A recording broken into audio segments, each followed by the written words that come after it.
Media Group Station, 97.5, The Fanatic, Philadelphia. The real and inside story on the Birds as they get ready for the NFL Wild Card.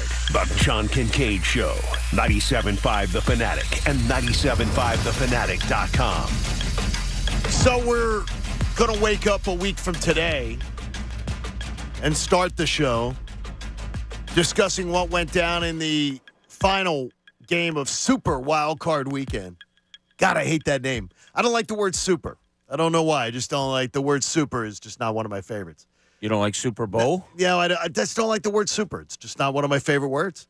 But it's going to be the final game of Wild Card Weekend. The Eagles will play the Buccaneers. And a week from today, we will be discussing what went down. And honestly, as I was thinking yesterday afternoon, especially after Bob's bold proclamation yesterday, that he is absolutely of the belief that they aren't pulling this off. This tailspin, this plane is going to crash. And Nick Sirianni is not going to be able to pull them out of this nosedive and that the Buccaneers would beat them. To me, I'm still on the fence, and that's a bad place to be, but thankfully we've got a week to get there. And I think Pat was pretty much on the fence, too, as far as whether thinking I'm leaning towards they win the game, but I don't know what that means. And I was trying to say yesterday to myself, what does it mean if they win the game? Because how I feel about the Eagles today, to me, leads me to wonder, is a win over the Buccaneers? Like, let's say they beat the Buccaneers 24-20. Is that going to make me think differently about Nick Sirianni, his future, Brian Johnson, these defensive coaches? If they come up and win a playoff game, because they're going to be people around the NFL that are going to go, well, I mean, aren't you happy you won a playoff game? And I'm going to tell you that after 10-1, if this season doesn't end in the NFC Championship game, at the very least, no, I'm not going to be happy. And I'm not going to watch NFL Live or anything else, which I do almost every single day, and get lectured about, wow, Philly fans are tough. Man, Philly fans are tough. Nick Sirianni's taken all this grief, and they went to the playoffs again, and then they won a playoff game. It's not fair to say that winning a playoff game won't do anything for my psyche. I don't think that's fair, because winning a playoff game, there was a time in this city when even getting to the playoffs was something that everybody just celebrated like you wouldn't believe. It was a huge accomplishment. But honestly, if this team doesn't go and win a couple games, doesn't do something to put an exclamation point in this season, it's going to end with a big womp for me. It's not going to be anything that I'm going to be bragging about or excited about. And you know what? To all the NFL analysts out there and everything, I don't care.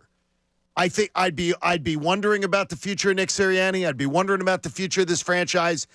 And a win against Tampa Bay probably isn't going to sway that opinion. And, Bob, to me, that doesn't seem fair in a way, because winning a playoff game in the NFL, getting to the playoffs is one thing. Winning a playoff game in the NFL, it's not easy. And there was a time, and you and I remember it, when this city celebrated just getting to the playoffs, let alone winning a playoff game. So it almost seems unfair to me to say I'm not going to be swayed in any way if they go and beat Tampa Bay. No, it's not unfair. This is a monumental collapse, the likes of which the history of pro football has never seen. We've seen it with our own eyes. You got out to 10-1 and you thought things were great, and now they've lost 5 of 6. No, look, if you weren't playing maybe the second worst playoff team right now in the Tampa Bay Buccaneers, I believe. I heard a poll going on yesterday on the national show. Well, Pittsburgh's probably the worst team in the playoffs right now. Tampa might be the next one. Well, Pittsburgh went up to Seattle and won. I know they're playing with like 7th-string quarterback, but they won 2 games they had to win in order to get to the playoffs. The Eagles lost to 2 of the worst teams in the NFL their last 2 games of the season. Like I said, they've lost 5 of 6. An exclamation point to the season? Like beating Tampa doesn't do it for but God, that doesn't. No, it shouldn't. Yeah, they've scored 22 points in their last 2 games.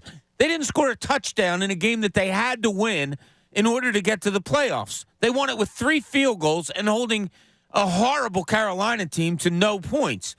No, they're horrible too. But do I have a good feeling the Eagles are going to go down there and beat them? I don't have a good feeling the Eagles could go down and beat anybody right now.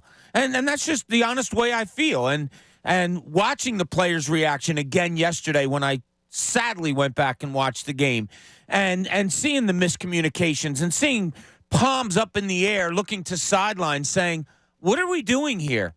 In week 17? Are you kidding me?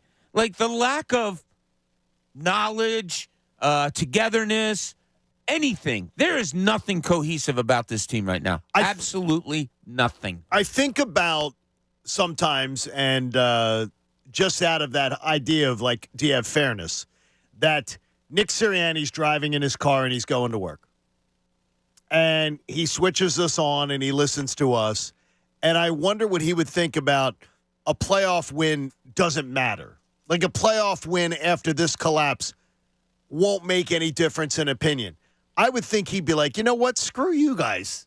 Because you don't understand how hard it is to win in the NFL and winning a game. And I think a lot of ex-NFL players, I had one yesterday telling me, do you know how hard it is to be one of the final, like I said, I gave this opinion, is that you know how hard it is to be one of the final 8 teams in the NFL?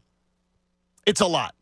And he said, despite how you get there, it's a lot to be one of those teams. It doesn't seem fair to me, Pat, but I think you're in sort of the same boat. You're not going to be moved that big by a win over Tampa, but you're sort of leaning there also like I am. Yeah, look, if they beat Tampa, it's not going to move my needle at all because they should beat Tampa. But if they lose to Tampa, man, that would be super, super, super annoying.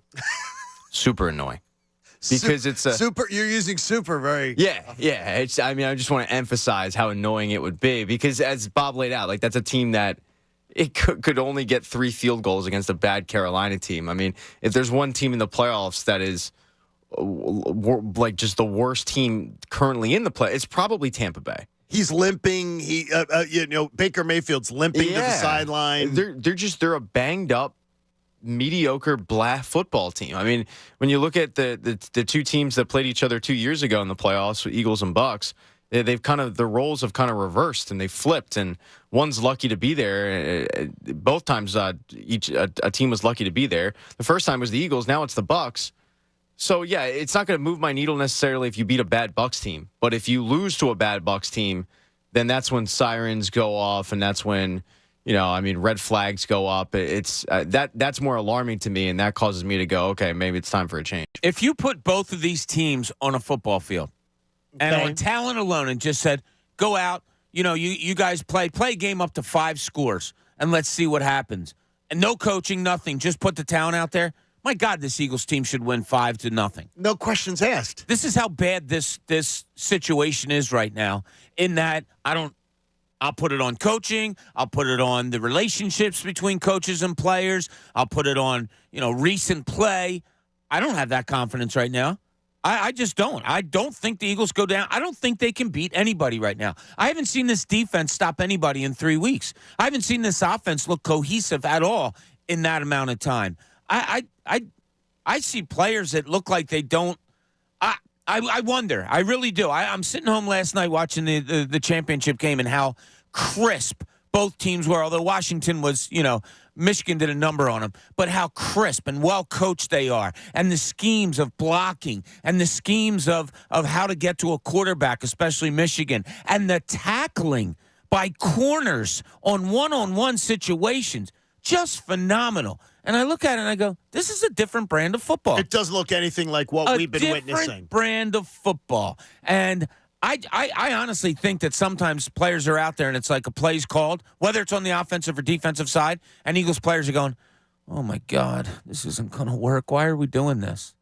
I mean, the All-22, some of I watched yesterday, you had guys standing there, I mean, as flat-footed as can be. If I ever see a player on a football field, a basketball court, a baseball field that isn't on their toes, to me, they're done. And I saw safeties and corners yesterday as plays are being run absolutely flat-footed, not knowing should I go here, should I go there. I don't know where to go, so I'm just going to plant myself here. You talk about that seed that he planted? God, those corners and safeties look like they were planted into the ground so many times on Sunday. Yeah, just as a like right now, though, I think does that also play into the mindset of where everybody depicts us as Negadelphia? What's there to be positive about? Well, I mean, I'm saying if there was a win against Tampa, because people are going to say, winning cures everything. Well, a win over Tampa just doesn't do it for me. And I think for the majority of our fan base that listens to this radio station that's with us every day, I believe, Pat, the majority would fall where what I'm saying. That a win over Tampa is just going to be like, okay, show me what you can do the next week, and I might be willing to forgive and forget. I mean, look, if they get by Tampa, you got to face San Francisco Or in San Dallas. Francisco. Or Dallas. I thought it was San Fran. Well, it depends on if there's an upset. Remember, if Dallas or Detroit gets upset, like, could you see? I'm going with the caveat. You're going with chalk. You're going with chalk. Okay. You're going to San Fran. You're playing them when they've had a week off. I'm not. I mean, if you beat the Bucs, it's not really doing much for me. But I also expect you to beat the Bucs. I understand why Bob's like I can't expect that because they haven't beaten anybody. So it's not really moving my needle. But I'm also not then adding on the Bucs win and saying, okay, now show me what you've got against San Fran, because I think that's a tough task for anybody. You're going into San Fran. You're on a short week. They've had a week off. That's why I said yesterday the NFL did the Eagles no favors. No, they didn't. With this schedule. But then again, I don't think it's going to matter because I think the Eagles are going to get hammered if they go out to San Fran. I see. I'm leaning towards Detroit getting upset by the Rams, by Matthew Stafford going back into Detroit and winning a playoff game. They're a hot team. They're the God. I don't want to face them. Team of the NFC right now. Green Bay too has been really, really good too. And Green Bay, I don't see Green Bay going into Dallas and beating the Cowboys. But then again, the Cowboys have a history of coming up small in some big spots. But if either Detroit gets upset or Dallas gets upset, things change. So it could change for the Eagles. I would much prefer to go to Dallas than to go to San Francisco. San Francisco was the beatdown. San Francisco already did to the Cowboys what they did to the Eagles. They've got to be very, very confident. I mean, they got to be booking. They're probably booking hotel rooms and everything and feeling very confident. Oh, they're looking super at the confident. field. Are you kidding me? The way that team's looking. But what does it mean to you if you're in our audience and you wanted to share a thought at 610-632-0975 as far as if a win over Tampa Bay, is it going to change anything for you? And is it fair to say it doesn't change any opinion you've got about this Eagles team should that happen? You can get in at 610-632-0975. Did you hear Tim McManus yesterday on the best show ever? I think some of the best, like sort of behind the walls insight as far as Jalen Hurts and this team came on the best show ever yesterday during the 4 o'clock hour. We'll let you hear some of that too coming up if you stick around. John Kincade Show here on 97.5 The Fanatic. Hey, imagine if your favorite casino came with an undo button. Well, guess what? You get that with FanDuel Casino's Play It Again. Get up to $1,000 back if you're down after your first day. Play your favorite table games and hundreds of slots for real cash money. See why FanDuel Casino is the #1 rated online casino app. So many things to do with their daily and weekly promotions.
Eagles is here all week as they prepare for the NFL Wild Card. This is the John Kincade Show. 97.5 The Fanatic and 97.5thefanatic.com. 6 a.m. hour of the John Kincade Show is brought to you by Bradford White Water Heaters. Bradford White is here for the pro, and we appreciate them. Yesterday, as we get ready for Wild Card build-up, Tim McManus sat in with the best show ever yesterday from 4 to 5. And highly entertaining and highly informative as Tim McManus takes you sort of behind the curtain a bit. And I wanted to just concentrate on one of the things that was talked about. And he had some great insights on Jalen Hurts. And one of the things that was discussed is Jalen Hurts' leadership and whether that was making his team better.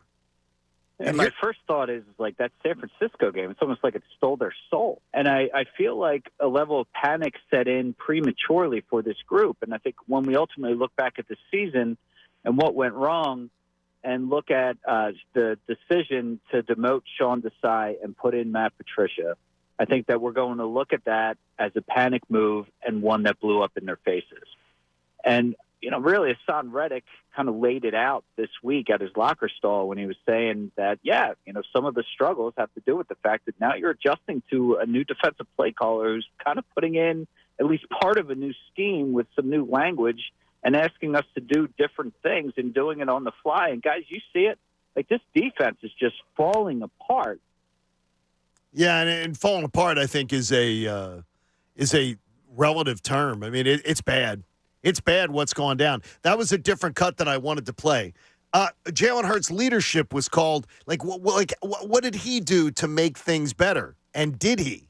Listen in. Don't let perfect be the enemy of good. And I wonder if that isn't applicable to the entire 2023 Eagles team. This is a group that has had no joy the entire year. I mean, they're 10-1. They're the best team in the NFC. They look like they're en route to getting back to the Super Bowl. And yet, there was just no juice like you would expect. Did Jalen instill that into everybody on the offense? I think it's part of it. I mean, I think as a leader, and listen, he's been, generally speaking, awesome. Impeccable up until this point. Yeah, MVP candidate last year, always on the upward trajectory, sets the right examples in so many ways, like a lot of respect from members of the locker room. But I think a miscalculation here, in part from him, in part from the head coach, everything feeling so tight. Like everything was work, and it was never just relax and have fun and enjoy the little moments and that kind of thing. So. And that is what I've talked about before is the Nick Saban has, literally creates bots. He creates people that just, it's about work. I remember we had Nick Saban on one time after he won a national championship the day after on Atlanta radio. And he was talking about the fact that he was in the office that morning at 6:30 and he was making recruiting calls before kids went to school. And he said, it's on to next year. I got to worry about next year. And I think that he instilled that in his players, and I see it in Jalen Hurts. There's no joy in Jalen. There's no joy. There's this intensity. It's like, get to work, get to work, get to work. And the problem is, I think that if you can hear it from Tim McManus there, it creates a little bit of a tense atmosphere that nobody's going to come in and say, like this is supposed to be sort of fun. So let's have some fun. I don't know that there's no joy. I mean, we see him in the locker room after the game, and everybody's huddled around. He's screaming and hollering. We see him before the game, how he's huddled around everybody and screaming and hollering and all. People take their fun or joy or whatever in different ways. Like you and I might be smiling and high-fiving and, celebrating the way we do. Maybe he waits till he gets home and just explodes and then is like, this is great. I don't buy much. I'll tell you one thing that Timmy said on there that I wrote it down because I think it's golden and it's going to be a saying for the rest of my life. Don't let perfect be the enemy of good. That's phenomenal. It is. That is such a great line. And it's true. John, you're onto something, obviously, with the whole Nick Saban thing. I mean, that 6:30 in the morning the next day making calls. After just winning a national title and everything. Come on, relax, chill out. at some point, your national title has gotten you more recruits than any phone call is going to do at 6:30 in the morning. So that's a little bit much. But I think he creates players that are sort of in that robotic mold, don't say anything. The media, and he definitely sets up an adversarial relationship between media and team. They're not your friends. They're trying to drag you down. They're trying to wait for you to trip up and make a mistake, which I think is false. I think when a team's going great, last year the Eagles did not have that. The Eagles had nothing but positive media coverage because they earned it. Yeah. And they deserved it. I think it's total crap when people are like, yeah, the media's just looking to tear you down. No, they weren't looking to tear you down last year. They weren't looking to tear down the 2022 Phillies. They weren't looking around. When you do what you're supposed to do or you exceed, the media is your best friend. And they promote your product, and they create that energy. I just think he can make people a little tense. Now, that was sort of the advice that Tim McManus had in another comment. One of the issues with Carson was that he was so laser focused on what he was doing that he didn't really open himself up as much as some of the people wanted him to. Like when I remember talking to a staffer, he described Wentz as a ghost. He's like, he is always like locked up in a film room. Like you never see him throughout the course of the building. And I think that Jalen is better than Carson in terms of building those relationships. Like he takes his offensive lineman out to dinner. He makes sure that he kind of reaches across the aisle. That was one problem with Wentz. He had his circle. He kind of stayed in his circle. He didn't go over to the defensive side of the ball. Hurts, I think, is better than Carson in that respect. But he is this laser-focused individual where he cares about one thing. Like you try to do a feature story on Hurts, and it's like, tell me about his other interests. And it's like, dude, it's football. You noticed that like he'll cook some crawfish, and he likes old school soul music, and that's what they'll tell you. Like, and then outside of that, it's like it's football. And so when a team may need something a little bit different from you, I think it is part of the learning process. I don't think it's an indictment on Hurts. I think that the sky is still the limit for Hurts. But yeah, is that an area of potential growth? I think so. Yeah, I mean, it's the idea of his leadership is whether people are tense or whether people can match his intensity. Laser focused is great, but not everybody is going to react. I don't think A.J. Brown's the same way. It doesn't appear A.J. Brown is the same way. It doesn't appear that other guys on the offense are the same way. Well, nobody's the same. I mean, that's the great thing about life and sports and all. Like, nobody's the same. Jalen Hurts was his second-round pick. He had so much success last year that he was the runner-up of MVP voting. Maybe he's not that if he's not laser-focused. Sure. I mean, there's a reason he was a second-round pick. There's a reason he wasn't considered, an NFL starter right away. Maybe he made himself into that by being laser-focused, by being in the film room, by having to study and concentrate on all of those different things solely by himself. I got to tell you, would it suck going to work and your quarterback is just like, you never see him smile or anything like that? I guess. But that doesn't faze me. I guess I'm different. I don't need a guy that's all like, either the way I want him to be or not the way I want him to be. I just need him to do the things that we have to do to get the job done. Well, is he doing those? I don't think he is. I don't think anybody is. Yeah, I don't think anybody on this team right now is getting it done that way. But he's your $250 million player. He's the guy who is now eating up the biggest part of your cap. You need him to be the guy that not only leads by example, which he does clearly, and you can hear that in Tim's analysis. He does lead by example.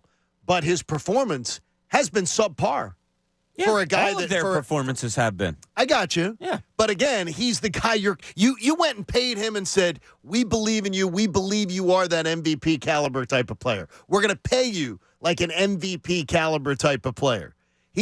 I didn't expect to see the regression this year, Pat, that I've seen. That's one thing that on my bingo card, I did not have it. No, I didn't either. And, I think it's a big feather in the cap to Shane Steichen and his offense because when you look at what changed with this Eagles offense, there's one thing that changed, and it was the offensive coordinator. I mean, DeAndre Swift has basically filled in beautifully for Miles Sanders. And then other than that, I mean, the offense is the same. So what changed? Okay, well, you have Brian Johnson, his buddy, who came in, and Shane Steichen left. Right. man, this is really mirroring the Carson Wentz thing. And I don't mean to put that on Jalen Hurts. And obviously, it's the cut that we just played, Tim lays out like he's not Carson Wentz. But when you look at just how that played out and some of the parallels, they're definitely there. Well, I think the idea that he has, and I think that Tim points out greatly, Jalen Hurts has not lost his locker room. Yeah, and that's why I'm saying like there are that's parallels what's good. there, Yeah, but they're there are completely parallels, different, right? But I mean, there are dots that you can connect to the two, and it's like, oh, okay, well, this happened, and that happened, and I didn't expect the turnovers, I didn't expect the fumbles, and I think I've tried all season to remind myself like it's a down year in the NFL, but he's not playing at the level even close to it that he played last year. And a down year in the NFL should have benefited the Eagles. The Eagles have a loaded roster. That's my question was going to be. Like, who is looking up to Jalen Hurts in the locker room? Like, is Jason Kelce walking in and saying, "Oh, what?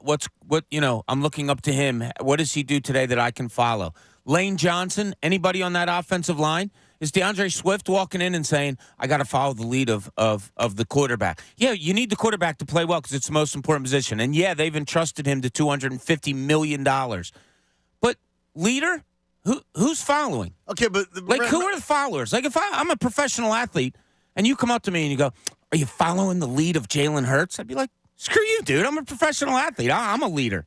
I like this whole leader thing is so." Well, Jalen, last year it was public, and there was even audio of it, where Jason Kelce turned the locker room over to Jalen Hurts. What does that mean? Well, like he said, don't tie your shoe yet. No, I'll tell you when you can tie your shoe. But I don't know what that means. This is your team now. Well, sure. When things are going bad, and you know this, Bob, is that in a locker room, when things are going bad, there are veterans who are expected to sort of take control of the locker room and make sure that, see what they can do about setting the tone for how it's going to be. And Nick Sirianni even has a leadership council of guys with Kelce, Lane Johnson, and some of the others that tell him, here's what the locker room's thinking. Yeah, Andy Reid had that way back. Yeah, I mean, exactly. every coach has that. That's right. Yeah. But I do. I find it, is Jalen Hurts the leader of this team because he's in the most important position in all of sports? Absolutely. But if I go into a locker room and things are going down and I'm a professional player on the team, what do? Walk over to Jalen Hurts and say, "What should I do? What do? I don't know what to do when things are going badly and I don't know how to." Like, I don't like this whole leaders. Like, yeah, you want a good locker room, you want friends to be friends, but they're all equals. I don't think like anybody's sitting at their locker and looking and saying, "How are we going to fix this? Let me watch what Jalen Hurts is doing right now because he's a super leader." I don't know. No, I do think, though, there's something to be said about you look to your best players to make plays and keep moments. And plays. I'm not talking on the field. I said he is the leader because he's the quarterback. Yeah. Yeah. Off the field, though, I think there's something to be said about bringing a group together and knowing how to kind of rally the troop. I mean, when you look at the quarterback position, they're the leader because of the quarterback. I think a lot of times, though, they are kind of the assistant coach in the sense that the assistant coach is the best job in the world. You got the coach complaining to you about the players and the players complaining to you about the coach. And when you look at a quarterback, he's probably got that, right? He's got the players complaining to him about what the coaches are doing. The coaches are probably going to him and complaining about certain players and whatnot. And he's kind of in the middle, and you have to unite the two. And I just don't. I think he's so robotic. I don't know if he's built for that. Yeah, but then again, it's like all we hear about is his great leadership, and that's all we've heard about since he came out of college. So what the hell do I know? Because I've never been in the locker room. I would know. I would tell you is that to me, I would react to something. There is, I think that a message from, I've seen in every locker room of teams that I've actually either worked for or covered, that there are guys who would take the lead as far as set and tell. Guys, we need to tighten some things up. Here's what we need to be doing. And whenever they have players only meetings, these are the guys that lead the team. These are the guys that speak to the team. And it's going to be, and whether that works or not is another question. Brian joins us this morning on The Fanatic. Brian, what's your thoughts on this? My thoughts is, about the leadership. Like, he did everything to be a leader. He played hard. He put the team on his back. But sometimes when you're struggling, people can't understand it, especially that you're a leader. You're supposed to be, taking care of business. But my problem was that every leader needs people under them or surrounding them, lifting them up. Like, I feel like nobody else is helping. Like, none of the players trying to make big plays or anything like that. Nobody else is stepping up. And as far as, like, I could... Wait a minute. It sounds to me, I want to just ask you. It sounds to me like you're sort of saying Jalen's doing his part and other people aren't doing theirs. I don't see it that way at all. I think he's regressed. I think he regressed because you can't win with all those turnovers. But Correct. I feel like every leader needs somebody when they're down, when they low, not playing at that normal level or like on your job, there should be somebody kind of helping them out and trying to lift them up. And it seems like nobody is doing that. Like, we can't do, like, for us, we can't do everything on our own. You know, even though we might try to think so, we can't do everything on our own. Yeah, I got you. The only thing is the whole putting on is what do you feel about that, Bob? As far as the idea is, I don't think I've seen him at all putting the team on his back and trying to carry them. I haven't seen that Jalen Hurts this year at all. Pretty much that last drive against Buffalo, I felt that way. Yeah, that last drive against Buffalo was absolutely freaking amazing. Yeah, I thought it was a great team drive. The coaches were great. Hurts was great. The surrounding players were great. The offensive line was great. Yeah, you had a drive that you needed to win the game, and they all performed up to expectations and scored the touchdown to win the game. Yeah. No, Jalen Hurts, has he carried the team this year? No, nobody has really carried the team. They got to 10-1 with a kind of team effort. A.J. Brown was awesome during a lot of those games. But, leadership. So if you're not playing well, how are you rallying troops? And the reason I think I had this is because early in my career when I talked to a professional athlete about leadership, and I told you guys this story before, he looked at me and goes, okay, what am I, a follower? That stuck with me. These are professional athletes. I really don't think they need somebody to lead. Yeah, it's good that if I'm not a speaker in the locker room, if I'm not a guy that, is kumbaya, let's go and all that, is it cool to have somebody else do it? Yeah, sure. I don't mind that. I was never that guy. I never changed a face expression my whole life playing sports. I wasn't that guy. But if you're if management says, "Hey guys, we got to change some things up. We got to change the attitude. Got to change the work ethic, everything." And we're having a show meeting. I don't expect Brendan or Haley to be the ones that have to stand up and rally the troops. You're supposed to count on him to be the guy who helps to guide the ship. Jason Kelce made it public. This is your team now, Jalen.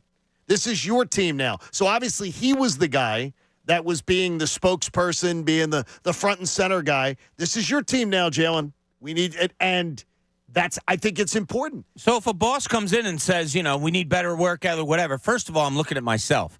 And I'm saying, are they saying I need better work ethic? I've always been comfortable with my work ethic, but then I need somebody to rally me and tell me I don't need that. A boss telling me that, a head coach telling me, here's what you got to do and you have to do it better. Do you think that's all I need to hear? Do you think you are like people? You're not. I think most professional athletes, yeah. Oh, wow, I don't. I don't. You really think professional athletes sit around and say, "No, I need a leader"? I've seen professional athletes that have lousy work ethics. I've seen. I could name two handfuls, more than two handfuls of guys that didn't have the work ethic of peers of theirs, guys who work. Julio Jones is in this town. Julio Jones is a fantastic talent. Julio Jones had a lousy practice ethic and things like that. Watching him, observing him, seeing him. He did not. I don't want to practice. He literally in a second contract. I don't want. I want to play. Well, who would you rather have, Julio Jones or a Jalen Reagor who works his ass off? Well, I don't know if he does. I don't know that he does. Look, I know what you're saying, Bob, but I do think that when you're a younger player, and I think that's the key here, is when you're a younger player, if you see the work ethic of a guy like a Lane Johnson or a Jason Kelce, guys that are ticketed for the Hall of Fame, you're more likely to want them to take you under their wing, and you're more likely to follow them around. And that, to me, is leadership. Like, you might not want to be a leader, and you might not think it, and I'm sure that Tyler Steen doesn't really think that maybe he needs it, but you're gonna look to those guys because they've been to the highest level. And do you need to be the rah guy? No, not necessarily. But I do think there is leaders in sports. And if he it's not for everybody, but and if that guy calls you out, Pat, Yeah, it if means that guy more. calls you out, it's Jalen Hurts, calls somebody out and goes, look, guys, you need to be spending more time in the weight room. You need to be paying more attention in film study. You need to be doing things. That has to happen. Yeah, if Bob Cooney calls somebody at the station out, it means a little bit more than if I call somebody at the station out. I think I don't think you're wired the same as. I think leadership is really overblown. And if we took a poll of professional athletes, maybe just in this town, I think it would lean real heavily towards players saying, yeah, I leadership, that's great and all, and I hope I am or whatever, but needed? Nah, I don't think so. And then I watch a team like this and I say, yeah, it sure as hell's needed. This locker room this team has come completely unglued. This team has completely collapsed. You damn well need leadership. You damn well, whether it's from coaches, whether it's from players or otherwise, somebody needs to take somebody and say, this isn't good enough.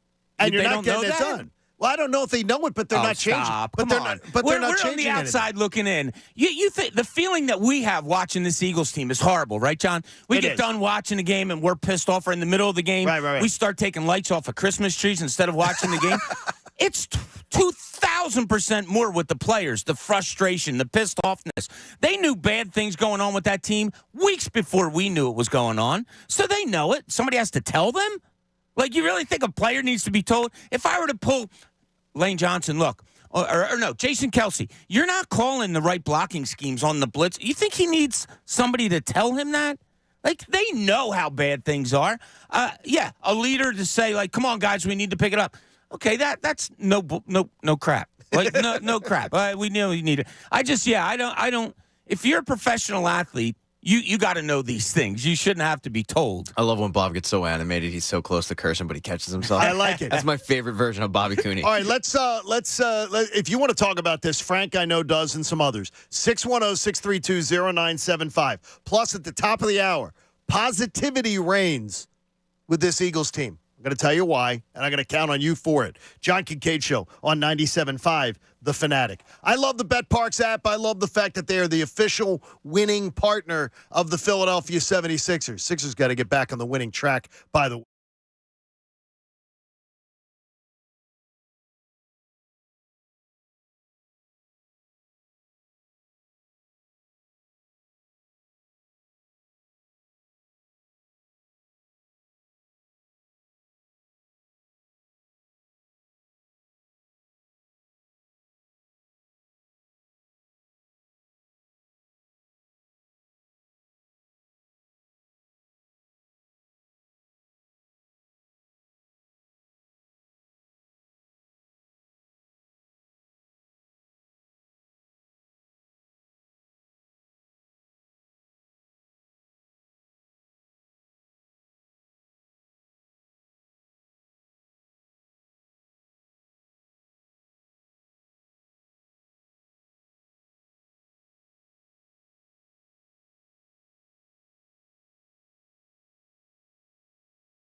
Philadelphia, a Beasley Media Group station. 97.5, The Fanatic. Philadelphia. The real and inside story on the Birds as they get ready for the NFL wild card. The John Kincade Show. 97.5 The Fanatic and 97.5thefanatic.com. Was another big day in Philly sports yesterday in a surprising way. Certainly didn't expect to us to be talking about the Flyers trading Cutter Gauthier, one of their top 2 prospects in the entire organization, from Boston College. And he just helped to lead Team USA to a gold medal in the World Juniors. And it ends up that he was demanding a trade, saying he doesn't want to be here. We'll talk to, don't know if it's going to be Jonesy or Danny Breer or Keith Jones joining us at 9 a.m. this morning, but we'll get one of them on to discuss this situation. But, Pat, to see Cutter Gauthier literally say, yeah, I don't want to be here is very shocking. Let's put it that way, because I've been dreaming about watching him be the sniper that the Flyers have needed for over 2 decades for quite a while now. I don't think many people were expecting that yesterday. No. The trade goes down, and the initial reaction is what the FCC violation was going on there, because you just weren't expecting it. And then, the news starts coming out that he just didn't want to meet with the organization. He didn't want to be a part of the organization. And that's the surprising thing. I got a text from my dad this morning at 5:30 in the morning that said, I just wanted to say, after 53 years of following the NHL, I've never thought I'd see the day when a player refuses to play for the Philadelphia Flyers. And I think a lot of old-time hockey fans are probably feeling a similar way. He just became J.D. Drew, the hockey version of J.D. Drew in the city. I'm floored. I'm very surprised. And when you keep that in mind, when you keep in mind the fact that he didn't want to play for the organization, Danny Briere did a really, really good job. Did a good job on getting a return on it when everybody in NHL circles reportedly had known that this was going on too. That his camp, I guess, had made it known he wasn't going to be a Flyer. And there's some speculation, Bob, that he wanted to be here this year and that wasn't, in the Flyers' cards, and that may have pissed him off. That's one of the theories that has been floated out there. We'll try to get to the bottom of that. Yeah, I don't believe that. I don't believe that's the way it was. That's wild. I mean, here's a guy that once he was drafted, went on social media talking about how he can't wait to come to the Flyers. You have one reporter saying that Kevin Hayes has his hands all over this. Both, where'd they go, Boston College or Boston U? Yeah, they went to Boston College. Yeah, both alums there. Did he talk him out of wanting to come and play here? I can't imagine an 18, 19-year-old gets a professional contract, gets to play on any team, and he has the balls to say, I don't want to play for you. Well, you know who did that? I know. Eric Lindros. But no. Lindros was one. Yeah, Kevin Hayes did it. Oh, did he really? Kevin Hayes was drafted by the Blackhawks in the first round. And I didn't know that. The way that hockey works is if you don't sign your entry-level contract within 4 years, you get to pick what team you go to. So Kevin Hayes, who ended up signing with the Flyers and didn't really amount to much in terms of the contract, ends up getting shipped out to St. Louis. I'm not saying that what Anthony Sanfilippo is saying is correct. I don't know. But the Kevin Hayes connection, the fact that Kevin Hayes was friends with Cutter Gauthier, and they were very close, you can connect some dots. And there might be a little truth to it. I don't know. But I wouldn't be surprised if Kevin Hayes whispered in his ear and says, if you wait 2 more years, you can just pick wherever you want to go. You can pick your team. And it's no foregone conclusion he even signs with Anaheim. I think he will, but it's not a foregone conclusion because we've seen this happen a few times. Adam Fox was drafted by Calgary, got his rights traded to Carolina, and he didn't want to go to Carolina. And then his rights were traded to New York where he wanted to go, and he signed with New York. But he was planning on just waiting it out. He was planning on going back to Harvard. So this does happen.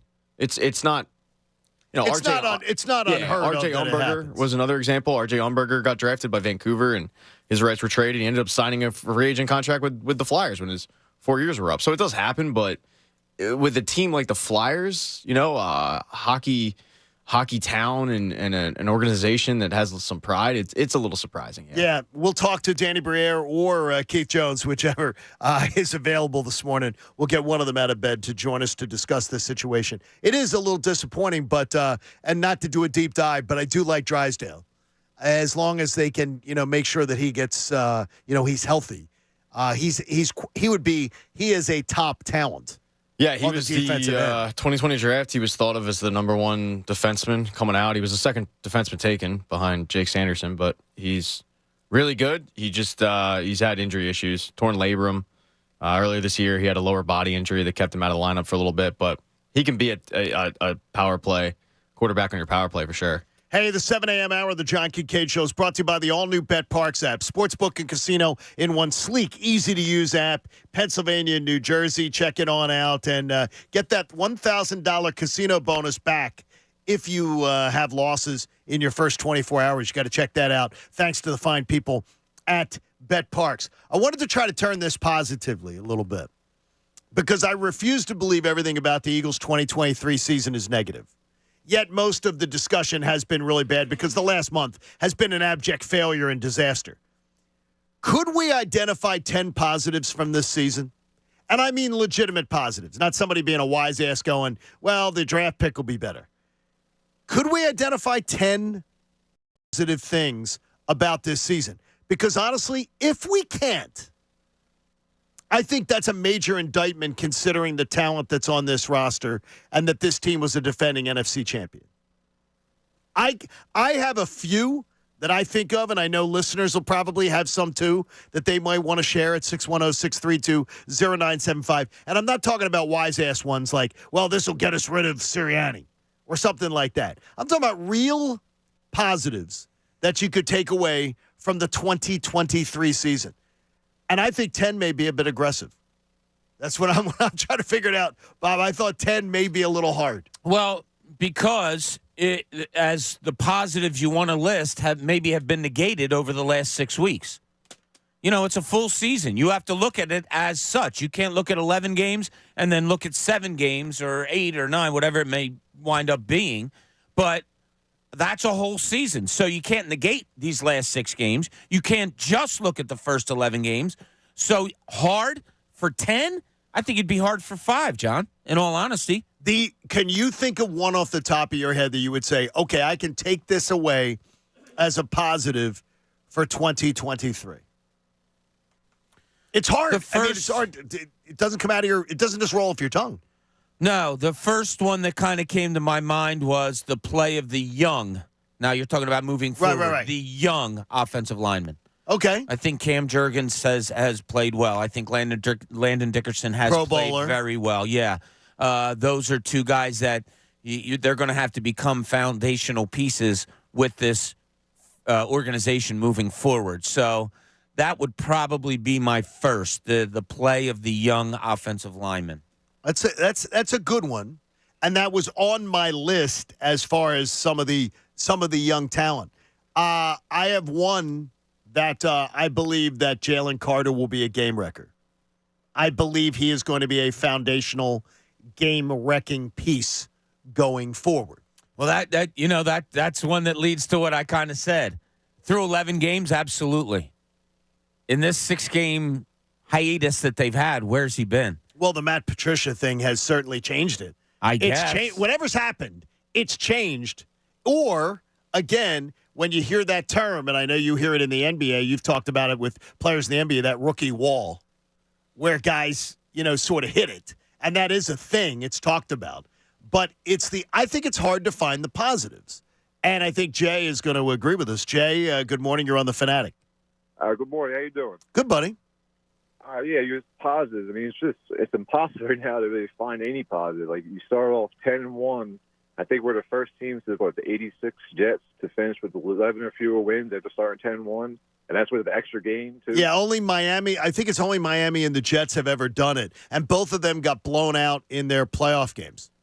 Yeah, I mean, it's unbelievable. I've never seen nothing like this. Like, you look at the team last year, it's basically the same team came back, minus the coordinators, which I think is the biggest problem. I mean, they line up standard 2-by-2 formation, no motion. I mean, it's just like predictable offense. Do you seriously can't find one player on the roster you're positive about? You can't find one, none at all? Oh no, I love the players. There has to be a positive because you can take a positive story out of an individual player, can't you? Yeah, absolutely. I mean, I love the Birds till the day I die. Like the team, that's what pisses me off. The team has talent. Like, why aren't they playing the way they can? We've seen what they can do, and then you wonder like how much is the coordinator, like the play calling. How about the head coach? Why, I mean, I know we sit and trash the coordinators constantly. What about the head coach who seems to have no answers? No, I agree. Like I think he he came in, did great things real quick, but with this type of collapse, I can't say like he's on the hot seat right now. But if you go into Tampa Bay and just look like you did the past few weeks, yeah, I mean, how can you run it back next year? Thank you, buddy. Do you think the idea though that one game would be the referendum, or would it be the last 7 games? Like, would one game potentially sway the future of Nick Sirianni here? Meaning the next one? Yes. Could Monday night, if they go down in flames at Tampa, look terrible, look like they've looked, and get rolled by the Buccaneers? Not rolled, but like get beaten by the Buccaneers. Could that say to a Jeffrey Lurie, okay, enough's enough. I wasn't going to change Nick Sirianni out, but I'm willing to do it now? I don't know. I think the decision's already been made about what they're going to do with Nick Sirianni. I don't think they really need one more. They know how bad this has been these last 6 games rather. I just don't think they're going to make that move. I don't. So you don't either? No, I don't agree You don't with think Bob. the decision's I don't been think made? the decision's been made. I mean, this was a team that I don't think they were planning on firing Doug Peterson. I thought that they figured he would just, sit there and capitulate a little bit and be a yes man. And when he fought back and wanted his guys and was ready to die on that hill and was ready to walk away, they were like, oh okay. But that was also after I don't think they went to that meeting going like we're gonna let him go. Yeah, what was his last year? What were they? 7-9? No, they were 4-11-1. I don't remember what they were. Doug Peterson's They were last year? 4-11-1. Yeah, that's a lot different than even is. though it's been so horrible. I'm just talking this out. I'm not disagreeing with you per se. I don't know. I just don't see this organization letting go of Nick Sirianni no matter what happens on Monday night. I would tend to agree with you, but I think that you have to have an uncomfortable conversation that you didn't expect to have. Do you think that pleases the fan base? What, that they're having the conversation? Hearing what Bob said. Like, I don't think it's going to happen. I think there are many in the fan base that are like, I think a change needs to be made. Oh, and if whoever's sitting on the fence, if they lose to Tampa Bay, they're jumping on the side of get the hell rid of them. There's no question in my mind. If the Eagles lose to Tampa Bay on Monday night, it's going to be by far a majority of people saying he's got to go. Well, I think. So you think next Tuesday morning that's what we could be coming into? No question. Fire Sirianni? I think so, yeah. I mean, we're already getting it. And we are getting some of that, yeah. Look, a thing that I've said for a while now, and even when they were winning, and now it's a popular slogan, it seems like, amongst Eagles fans, is what is it you do here? And we don't know. Like, we don't know what exactly it is other than motivate that he does. Now, Jeffrey Lurie does, and Howie Roseman, they know. And they know that if it is literally just all he does is motivate, or if there is a deeper thing, and he is more involved than maybe he lets on, and maybe we see just as being fans and outsiders. But if it's a situation where we're right, and they're sitting there going, Nick, what is it you do here? Then, yeah, he's probably gone. And because how do you keep? Well, I'll tell you what. Even if they win against Tampa Bay and then lose the next game against the favored at the favored, I think fans will be calling for a bunch of changes. Well, there has to be change, and I'm talking coaching. There has to be a lot of changes. I don't know if it'll be geared towards Sirianni if they beat Tampa Bay and then go and lose against a heavily favored team, I would say. But, yeah, I'm pretty comfortable in saying, should they lose to Tampa? Oh, yeah, the Nick Sirianni torches will be out there. To me, that is it's one of those things where, and I wrote a piece for the Fanatic website today at 975thefanatic.com. You can always check out some of the content there about the fact that one word that I keep hearing is optics. They can't move away from Nick Sirianni because of optics. I'm like, are you freaking kidding me? What have the optics been for 6 weeks now? What are those optics? Because those optics are far worse to me than saying we can't make a move make a decision about firing our coach. The optics have been terrible for this team. I think this collapse is a terrible optic, if that's what you're talking about, if that's what you actually believe. No, I think Pat laid it out perfectly yesterday. This ownership group doesn't care about optics. Could not care less about optics. They got rid of a head coach 2 years after winning a Super Bowl. They brought in a Chip Kelly who, by name only they thought was a guy. They've gone out and hired nobodies and been successful. They don't care about optics. They don't. They just care about winning, I think. And their track record speaks to why they don't care about optics. Like, they have a really successful track record not caring about optics.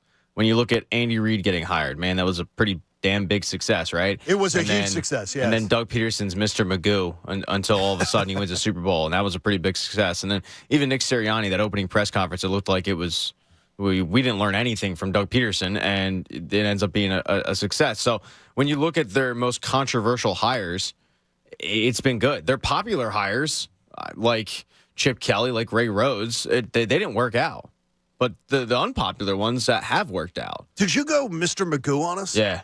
That's a really old. That a lot. That is a really old reference. In text messages, Pat uses that a lot. That's a black and white cartoon. It's become my go-to. What did your dad make you watch Mr. Magoo cartoons? I don't know where I got Mr. Magoo from. Because that's a black and white cartoon. Second grade, I stopped watching cartoons. What? Yeah. I swear to God, I stopped watching cartoons. You never watched Scooby-Doo? I got bored with them, so in second grade, I switched to SportsCenter. Because you figured out that it was never really a monster. It was always somebody wearing a mask. I think I just got bored with the premise of it. It was like, all right, well, it's time to be a man. Yeah. Really? Started growing hair on my chest in second grade. Yeah. No, my mom will attest to this next time she's in. Yeah. You never watched a cartoon? No. I'm not saying I didn't watch them, but in the mornings when I'd wake up and that's the time you'd watch cartoons. You wanted to see SportsCenter? I was turning on SportsCenter in second grade. And Sunday Conversation. When I was little, 7, maybe up to about 10 years old, and I got up when I got up on a Saturday morning, that was my thing. I'd get up early. I was always get up early and turn on the cartoons while the rest of the family slept. But once I was like 8, 9, 10, once I started to have friends near the house and go out and play, that was the thing. Get up, get dressed, and go out and play. Now, I'm not saying after school I didn't watch cartoons. Well, that's what you said. You hadn't watched the cartoons in second grade. No, I'm talking in the morning. Oh, I didn't realize you meant the morning. You're watching cartoons in the morning and stuff, and you're getting ready for school. No, it was SportsCenter. But then after school, we'll mess around with some Hey Arnold. I don't know, John. You might have to change your topic here. Why is that? Because I'm really struggling. You gave it last night. I struggled. And it's hard. Today. So you're looking for 10 positives, and you didn't want wise-ass answers? I found 3. I'm telling you, some of the wise-ass answers that people are giving are pretty damn good. Okay, well, if you would like to sample some of those wise-ass answers, let's hear a couple of them. All right, you ready? You want one? Yes. Is this our YouTube community? Yeah. Positive? I'm positive there's going to be more 1 o'clock games next year. That's pretty good. That's a great one. That's a really good one. That's a great one. I mean, that's not bad. I think we're going to, I think we might have to go there. I'll give you one, though, on a serious note, since you wanted us to be serious. And I'll put all of these lumped together so I don't steal. The special teams play of Jake Elliott, the punter, what's his name, and Britton Covey has been really good. I think the Eagles' special teams are as good as any team in the NFL.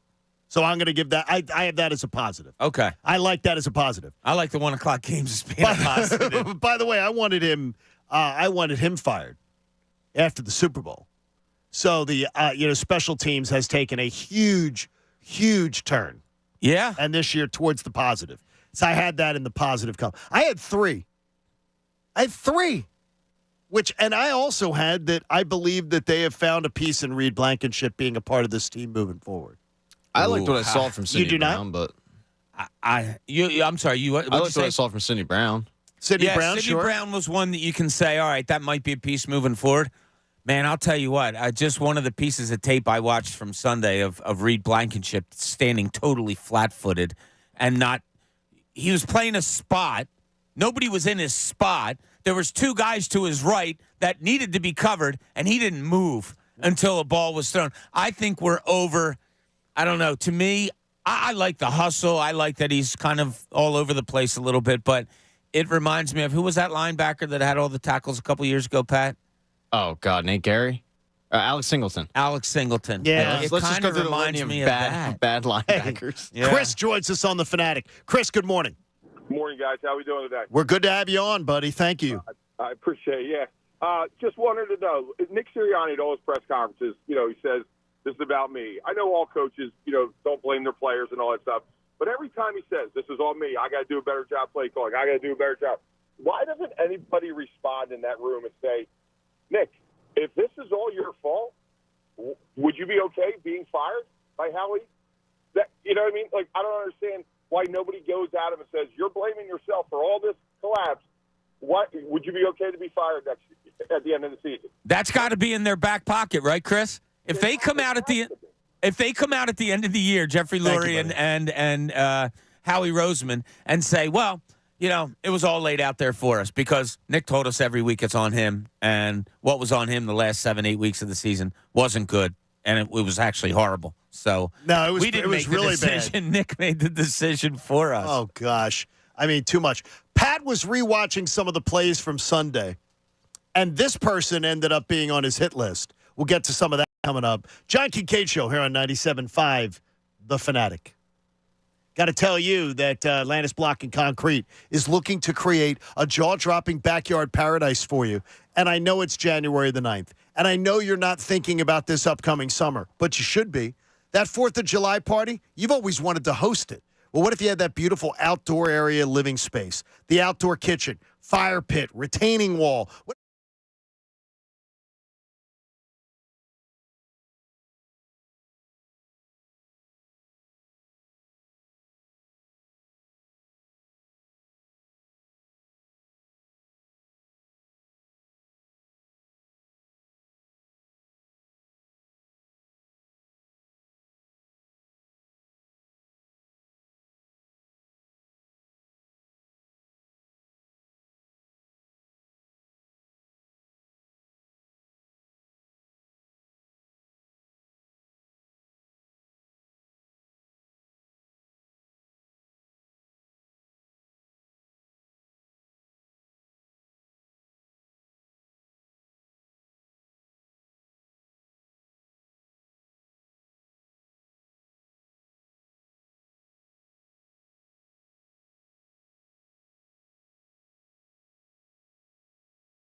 If you have a gambling problem, please call 1-800-GAMBLER. Jim McManus plays on one station in Philly, 97.5. The Fanatic. Every storyline, every angle on the Eagles is here all week as they prepare for the NFL Wild Card. This is the John Kincade Show. 97.5 The Fanatic and 97.5thefanatic.com.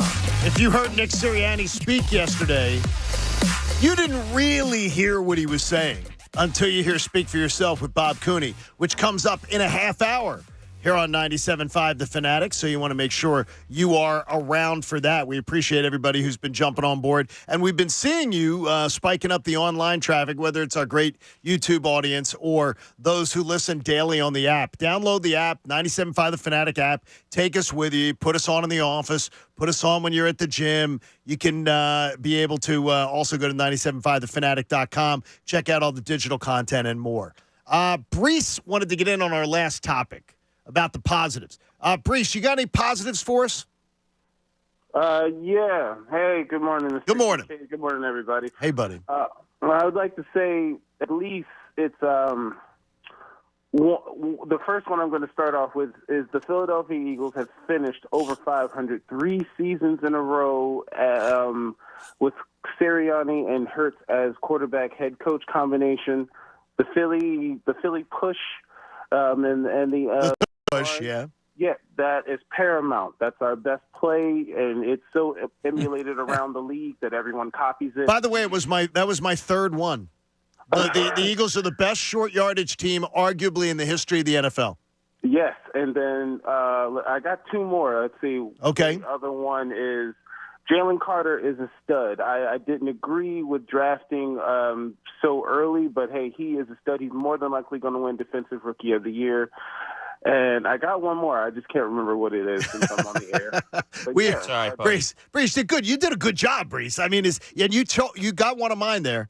I absolutely am of the belief that the brotherly shove, the tush push, and everything they've found a way to redefine short yardage and to find a way to make it work. God, that's so damning to me. In his words, in Brees's words, their best play is the tush push, and you've discovered it. It's hard to argue it. Hard to argue that. Well, then if you're arguing that a 1-yard play is your best play that you have, exactly. I got you. You suck, okay, because you should be able to get 1 yard. The way they do it, it's cool, it's fun, it's innovative. Nobody's ever done it before, and God, is it successful. But if you're really going to say something that you do 3 times a game, maybe 4, is one of the best positives out of his season, my God, is that damning. It's my third. Wow. It's my third. Do you agree with me? Jalen Carter, the special teams unit as a whole, and the tush push. Those were my 3. The tush push is unstoppable. Short yardage, no other team in the NFL is unstoppable like the Eagles are. They're unstoppable. Yeah. And so to me, that's a positive because you're doing something that it's a big deal because nobody else can do it. But I agree with you completely. If that is your best play, you got to get to a 3rd and 1 or a 4th and 1 to make it even part of your game. Forget about the newness of it. Forget about the invention of it happening here. All of that. It's unstoppable. But it's something that you do 3 at the most 4 times a game, and that's hard for me to say that's a positive. Yeah, wow. It's really hard. That's where this is. I said 10. And Jalen Carter, not to argue with you, on that. I do think he's going to be Defensive Rookie of the Year. He's been absent for 5 weeks, John. Absent. I haven't heard his name. It absolutely has not been, but there are reasons for it, and the breakdowns will show you. There's reasons for it. They're scheming against him. He is being. Okay, so he is the. I believe, Pat, the odds are ridiculously for Defensive Rookie of the Year. He's going to win it, but yeah, it is concerning to me that he has been absent. I mean, he had a sack the other 2 weeks ago, but it was a fingertip sack. Right. That, I mean, for all intents and purposes, the quarterback tripped. Right. But for the most part, yeah, I think he's hit a wall for sure. I don't know what's going on. He definitely doesn't have the jolt and the force, and you're not noticing him nearly as much as you did early in the season. And that might be scheme, but that's also an indictment on who's next to him. I mean, because Jordan Davis has been the same way. Fletcher Cox usually lines up next to him. Like, It's not good right now in terms of the line. The line's giving you nothing. Nothing. There is a player, though, that you were watching yesterday from Sunday's game that was troubling to you, and it's a name that many people, Pat, aren't expecting that to be an issue. No, I think it's been an issue for 2 weeks now. And look, he's coming back from injury, but Avonte Maddox was getting cooked. He was getting. We were looking at some of the plays from Sunday, and it was bad. He was out of position. He was flat-footed, and once again, he's coming back from injury, and hasn't played football in quite a while because of that injury. But this is, to me, my first thought was, okay, now it's the third cornerback that forgot how to play football under this defensive scheme. I mean, you've got Darius Slay, you've got James Bradbury, and now Avonte Maddox has just forgotten how to play the position, and it's giving me more credence into thinking that this coaching staff, whether it be Sean Desai, whether it be Matt Patricia, whether it be who's ever coaching the cornerbacks, they just don't have a clue how to put these guys in the right position. And it's the cornerbacks, but then it's also, as we just talked about, the line. Because you go down the list of defensive positions, the line's giving you nothing. The cornerbacks have forgotten how to play football. The linebackers are putrid. They're just bad. So I'm just looking at it like, man, the coaches on this team have instilled their defensive scheme and not realize that their defensive scheme does not fit the strengths of the players. Because it's one thing for one guy to fall off a cliff, but now to have three cornerbacks just go, I don't know what's going on. And maybe it has more to do with Patricia coming in and trying to instill some of his tactics, and now it's like having to learn a new system. Maybe it has more to do with that. But to have all three cornerbacks just all of a sudden forget how to play the game of football? It's a troubling secondary. It's terrible. The footwork is terrible. You can just watch. When you watch the game again and you concentrate on the safeties and the D-backs, especially slots, they are so confused out there about where they're supposed to go. I mentioned the play before where Tyrod Taylor rolled to his left, and he had a guy curling short and a guy curling long, and you had an Eagles safety just standing there in a spot where nobody was, not moving, totally flat-footed, and not knowing where to go. Like, at least fake it as if you're covering somebody. They stood there. There was a play last night in the game. I think it was like 3rd and 6. Washington had like a 3rd and 6. I don't know if you guys remember this play or not. And Penix goes back to pass, and he throws like a little short out to the flat. And it was one-on-one, just one-on-one. And the corner on Michigan made a hell of a tackle, open field tackle, boom. Then they showed the replay. And the fight through that he had, because, there was guys going all over the place, it was one-on-one coverage. And he just fought through it. It was like a guy covering a guy in the NBA. Like, you just fought through it with the footwork and all of that stuff and got to it. And I'm thinking, my God, I haven't seen that from the Eagles in weeks. I know that Dork Boy yesterday had a little, is that what you call me, Pat? Dork Boy? Yeah, nerd, dweeb. Nerd, dweeb boy. Renewed virgin. I had to read do a deep dive on Matt Patricia, which wasn't fun. But just reading about what the biggest gripes were against him when he was in Detroit. And other than poor leadership and poor communication, which was discussed, which scares me, as a guy who you're bringing him in as a coach, and the players in Detroit, poor leadership, poor communication, was the idea that secondary confusion. And it plays to that. And when I saw that was on your list, I went, that's interesting, because the secondary does look worse. Yeah, it does. Under Patricia than it did. Oh, and horrible. So to me, and it already started bad. So it already wasn't good. So I mean, if secondary confusion is on his resume there, that scares me a little bit. I do not want to hear that Matt Patricia's back as the DC. Oh God! And I do not want, and I certainly hope that that's not going to be something that Nick Sirianni is going to try to do. I don't. That would be egregious, to say the least. I would agree with you. Oh, this is there was somebody said it, I don't know if it was Twitter, wherever it was, it said, Sean Desai should be really happy that Matt Patricia's having the lack of success that he's having, because it makes him look far better than he was. Hey, yeah. Sean joins us. Hi, Sean. How are you, buddy? Hey, I figured it out. This is what's happening. The last 5 weeks, the Eagles have decided that it's more important not to cars than to have home field throughout.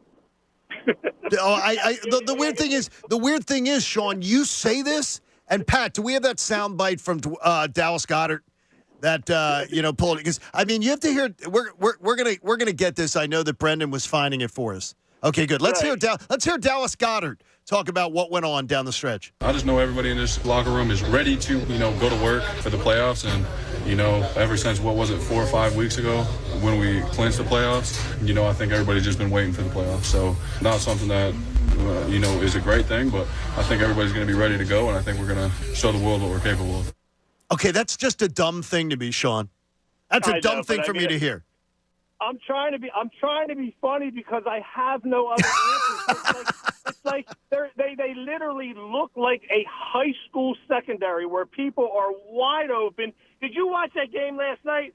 Oh my God, fundamentally sound. Like, what happens to a college cornerback from the time they go to college to they get to the pros? These guys were on their receivers like white on rice. Yeah, but here's the deal: is Bob Cooney brought up something earlier today, and I wrote it down because I thought it was a great point. The physicality of the corners is something we don't see a ton of in the NFL. There's a great physicality being played last night. Yeah, there was, and it was so refreshing to really tune into a game. And I did. I had the comparisons going through my mind. I'm like, all right, let me watch this Michigan defense, which is really good, one of the best in college football, and let me compare it. What do they do that the Eagles don't do? And I kind of had a one-word answer at the end of the night, and it was everything. They do everything really well. By the way, the Eagles interviewed that defensive coordinator. Yes, they did. Their job, and they decided that Sean Desai, who wasn't ever really good at being a defensive coach, would have been a better fit. Well, if Jim Harbaugh goes to the NFL and he doesn't stay to be the Michigan head coach, I would imagine he would go with Harbaugh. I would imagine that he would. So you probably can't get him this time around, which is something that sucks.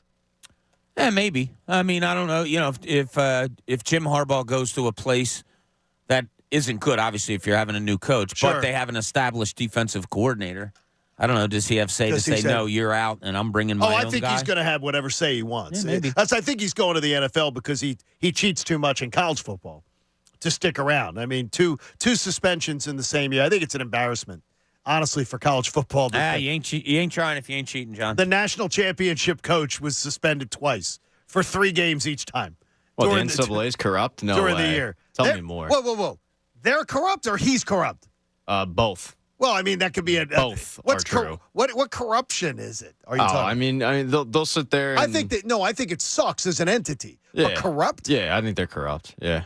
What do you think they did? I think they will pick and choose what schools to target at times, and they ignore a blind eye. You can't tell me that Georgia and Alabama and some of these SEC schools weren't paying players for years, but all of a sudden, SEC. The USC ended up getting the brunt of it for a little bit, and now it's Michigan. And I think it's how you pick a target. They pick a target and they hammer down, and then they hope to God that everybody follows suit, and they don't. Hey, I had a college coach who was coaching in college at the time tell me if the NCAA put anybody on any coaching or any college for 2 weeks, they're gonna find things wrong. Absolutely, they're just going to. There's and the rule book. Have you ever seen the NCAA rule book? Yeah, it's like a phone book. Oh yeah. I don't even know how somebody could manage to do that. Now, Pat and Bob say something to me often, on air and off, that I'm going to now say to them, because this is advice they constantly give me, and then they didn't follow it themselves. Ocho Cinco yesterday came with one of the stupidest things that I've ever heard about the Eagles and an explanation, sort of sounding like Dallas Goedert down the stretch, that the Eagles were somehow playing possum. And Pat will say, who the hell's saying this stuff? Where are you finding this stuff on the internet? Or Bob will say to me, why are you even listening to someone like that? Why did the two of you listening to that kind of nonsense? Okay, first from Ocho Cinco, who is just clickbait. You're listening to Bob the Plumber. Okay.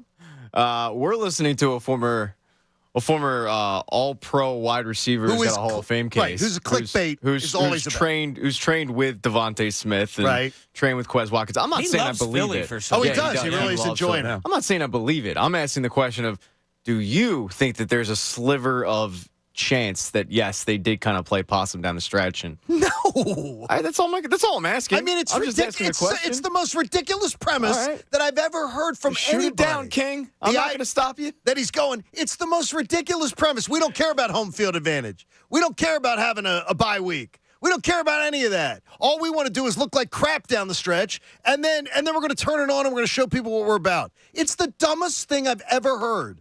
And Ocho Cinco is about clicks. That's what he's all about now, trying to get the clickbait. And people talking about that no NFL team is doing this, is rolling over and saying, yeah, we're going to look like crap down the stretch. We're going to get coaches fired. I'd put it at 99% to 1. I mean, I agree with you.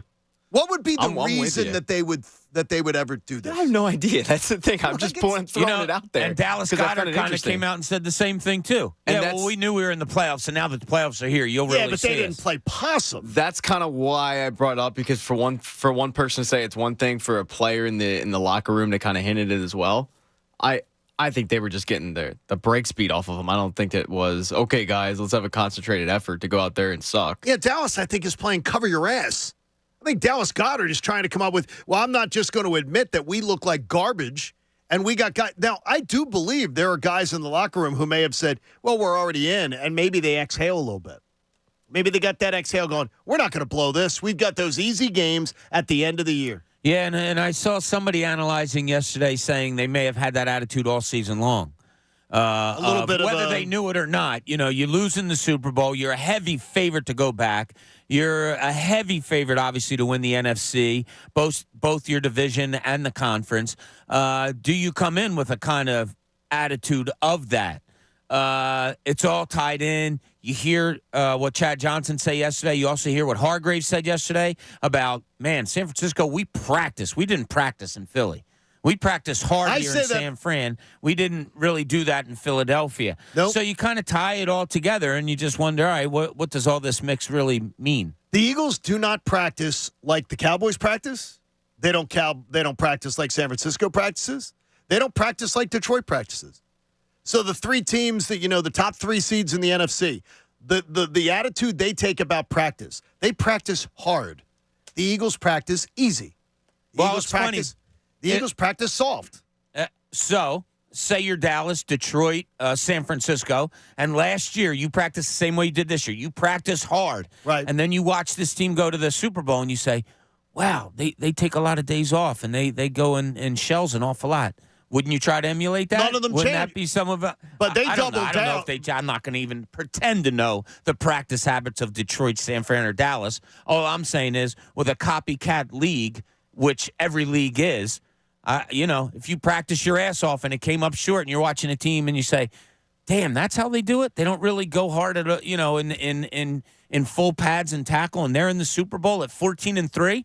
Maybe I should try that a little bit. It's real easy these days, not only knowing the Shanahan practice method, but it's very easy to read what these teams do. Dan Campbell, they show it pretty much every pregame show, talking to players about how Dan Campbell practices his team, how they work, how they have fun together, but he believes that you have to be physical, and you got to be a physical team in every aspect of what you do.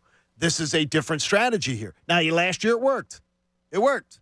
This year it's not. It's not working. But it's just people pile on, too. And I think that's part of it, like with Hargrave. People pile on. I didn't think Hargrave was complaining about it when he was here. I didn't hear anything from him ever. No, I don't think a lot of veterans are complaining about not practicing. I think that's one of the things why Nick Sirianni is considered a player's coach. I agree with you. I think he consulted the veterans and asked their opinion on it, and they have a large say in it. But to Bob's point, like last year, we weren't really questioning the practice habits, so I'm not going to blame the coaching staff for going into this year and having those same practice habits. I would do the same thing. See, if it worked last year, I'm going to do the same thing and hope that it works this year. See, I wouldn't, and the only reason why I think that it's not is because you had two inexperienced coordinators that had to teach their plan. And that might have been, ultimately, the coordinators are going to be the downfall of this team. I mean, Nick Sirianni, whoever chose them, and the fact that we don't know, and the fact that every week it's like, there's the caveat of, remember, Brian Johnson is dealing with Nick Sirianni's system, and we have no idea how much the fingerprints that Nick Sirianni even has on this offense, which is amazing to me. That he's the head coach, he's supposed to be an offensive mind, and we don't know what he does, and we're just assuming that he, every once in a while he jumps in and he calls plays. We have no idea what plays he is calling. There's never any clarity on that situation. It's just like, okay, well, I'm just supposed to take their word for it that. He at times he jumps in and he calls plays. But we do know from Adam Schefter that Adam Schefter told us last week that Nick Sirianni was heavily involved in picking these guys and was all in on them. Yeah, and that's so. I mean, like, because there's been a narrative that Jeffrey Lurie and Howie Roseman picked the coordinator and he had nothing to say about it, and that was pretty much like totally shot down by Adam Schefter last week on our show. He'll join us again tomorrow, by the way. I want to get Ian in here. Ian, you wanted to talk about the coordinators with us on 97.5 The Fanatic. Good morning. Hey, good morning, fellas. Hey, real quick, on this Possum thing. I called you guys like week 7, and we talked about this. And, John, you said, well, if they're doing that, it's complete arrogance on their part. And I don't believe they would ever do that. I don't believe it, but I'll say this.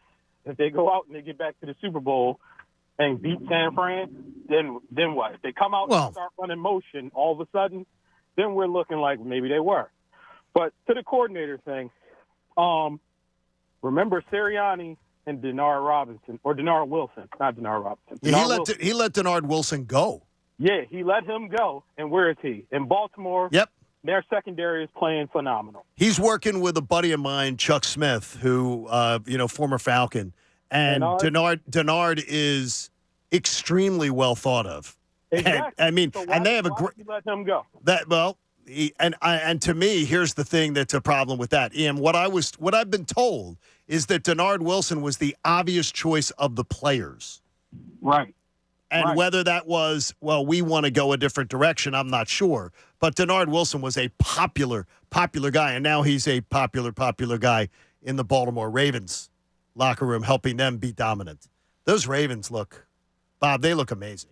They they're really fun do. to watch. And Lamar, I've been a guy who's always, and I'll say, hey, I want to see Lamar do it in the postseason because I think that's when you got to do it. But he has been outstanding. I mean, he looks absolutely fantastic. He's your MVP right now. Man, really, he's tearing it up right now. Although I think I'd give it to Christian McCaffrey. I would too. Yeah, I think I would. McCaffrey would be my guy that I think he deserves it. But, what do they say? It's a quarterback award? Yeah, it is. They tend to give it to you. That's the way it goes. Yeah, who was the last non-quarterback to win? Was it AP? Might have been Adrian Peterson, yeah. Did Derrick Henry win? I don't think so. No. Yeah, normally it's just a quarterback award. Man. Hey, 610-632-0975. You want to get some things off your chest, you're more than willing. You're more than open to do so. Bob Cooney's going to tell you what Nick Sirianni really said yesterday. You may have heard him talk, but you didn't hear what he said. Not until you hear Bob sort of read between the lines for you. John Kincade Show here on 97.5, The Fanatic.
Philadelphia. The real and inside story on the Birds as they get ready for the NFL wild card. The John Kincade Show, 97.5 The Fanatic and 97.5thefanatic.com. We get to hear from Nick Sirianni a few times a week. And I think it's good to be able to have someone to sort of read between the lines and give us an idea about how it's really supposed to be deciphered. Because a lot of times we're thinking we know what the head coach is saying, or we immediately doubt. I've gotten to the point where I tune out a lot of what Nick Sirianni's saying because he doesn't tell us anything, and he purposely doesn't do that. Well, Bob Cooney's an expert at this. He's done it a long time. Let's have a speak for yourself. And now it's time for Bob Cooney's Speak for Yourself. Here's Bob. Yeah, you're right, John. He doesn't make it easy an awful lot. So sometimes you just have to dive real deep and get those brain cells working as far as trying to decipher exactly what Nick Sirianni might be saying at these beautiful press conferences. Yeah, they're not really beautiful. Yeah, though. not They're really beautiful at all. Okay, one of the first things he was asked about yesterday was the defense. And is there some kind of a lack of communication going on there with all the changes with the coordinators? There's going to be some times where we missed a fit or we missed a play. There's going to be times where we missed a tackle. There's going to be times that we have a communication error, and that communication error can be between player and player, coach and player, player and coach. And so, yeah, I mean, you'll have some of those, and I think that's common through any game. You try to limit those as much as you possibly can. And so I wouldn't say a huge communication error thing. It hasn't been good enough all the way around, as we all have seen. As we all have seen. He is very correct there. Yeah, we've seen it's funny. He talks about, sometimes it's miscommunication, player, coach, player, player, player. And he goes through all this litany of, well, this can go wrong, and this happens during a game, and that goes wrong, and that. I got to tell you, has it become defensively that the bad, the wrong, as he speaks of, is more prominent than the good? Yes.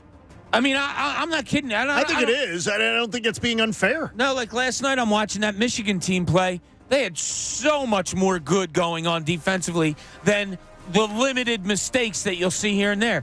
With the Eagles, it's almost every play that you're seeing mistakes. And missed assignments. It's like exactly like why that. I know how bad, believe me, I know how bad Tampa Bay is. I still don't think this Eagles team can beat anybody right now. Oh, boy. All right. Second thing we brought up, that was brought up to Nick Sirianni was, how many times when you get adjusted, are you trying to get adjusted to a new coordinator? How does the defense acclimate to that? Yeah, you got to understand, too, that we're not completely changing to just Matt's philosophy. Matt's also doing things to fit the defense that's currently in place. So, to me, that's not what the issue is going on. Are we doing some different things and some new things? Yeah, of course, but we're doing some different things and new things on offense as the year progresses. That we're very conscious of that, and we understand that when you put something new in, every detail has to be ironed out, and every offense that you go against has to be, to be prepared for with that scheme that you're putting in. And so that's done with thought in mind. Really? I don't agree with that. It's done with thought in mind. Doing some different things, yeah, okay. But he's also doing things with the defense that's currently in place, so that's not the issue? Like, I don't want to dive. I always say to you, like, half of what they say is not right. But when a coach gets to thinking and talking, and you can tell when he's really believing what he's saying. You just can. And the more he goes on, he goes, yeah, Matt's putting in his own stuff, but he's also keeping it. So that's not the issue. Really? Like, do you seriously not see that is an issue? Is that just BS because you don't want to put, Matt Patricia under a bus?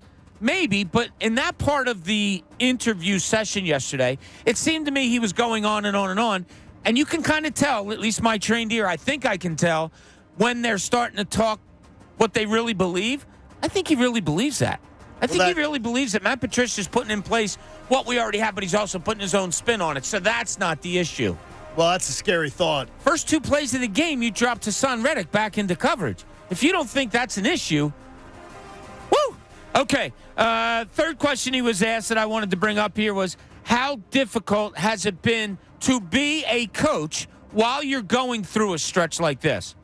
I think anyone can lead, when times are easy. When times are hard, this is when you see what you're made of and how you lead. And so I look at it as a challenge that I know we can get out of this slump that we're in. It's my job to make sure that we do. And I look at it as a challenge and how sweet it will be when we do get out of it, because I know we will, and I know we got the right guys to get out of it. And so, like I said, anybody can lead in times of great joy. What's inside you? What can you do in times of trials and tribulations? And so I look at it as a challenge, and I'm damn for sure up for that challenge. Okay. Really? I'll give him that. I'll give it to him. He's damn for sure? Well, at least he's saying he knows that things are bad right now, because how many times have we lamented about him coming out there and saying, no, it's okay. Everything's good. Everything's good. At least he's addressed that. I don't know if somebody took a shovel and hit him on the side of the head and said, yo, dude, you've lost 5 of 6. Your team probably might be one of the worst in the NFL right now. So at least he acknowledged it. And okay, but whether he's up for the challenge or not, yes. I don't know. But at least he's acknowledged, oh, yeah, okay, I'll admit it. Things aren't going all that good. All right, last thing, he was asked about Jalen Hurts, and this is a Zach Berman question, and what observations he may have about how he's handled the game when he went back in the other day. He looked at me and he said, I'm going, got his helmet, picked it up, and that gives you goosebumps to think about, one of your best players doing that and fighting through for his teammates. But I have no doubt that he's going to do everything he can do to do that, and that he'll be able to play through his bumps and bruises, because I've seen him do it. I've seen him do it over and over and over again.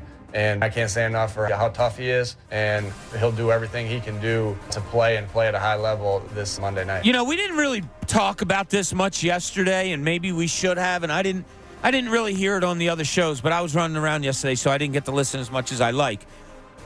But when you see your quarterback raise his middle finger, and it's obviously mangled. Yeah, it's mangled. It's oh my God, what's the word I'm looking for? Dislocated? Dislocated, yeah. Wow, thanks, Pat. But it's obviously dislocated. My question here is, you took him out 2 series later. Why did you put him back in the game? Great, he picked up his helmet and you got goosebumps because he said, I want to play again. Isn't there a point where you're like, you know what, Jay? I'm going to make a decision here. Yeah, granted, it's only a 6-0 game or whatever the score was at the time. I'm going to take you out in a little bit anyway. Nah, sit down. Why did he go back in the game? I was surprised when he went back in the game.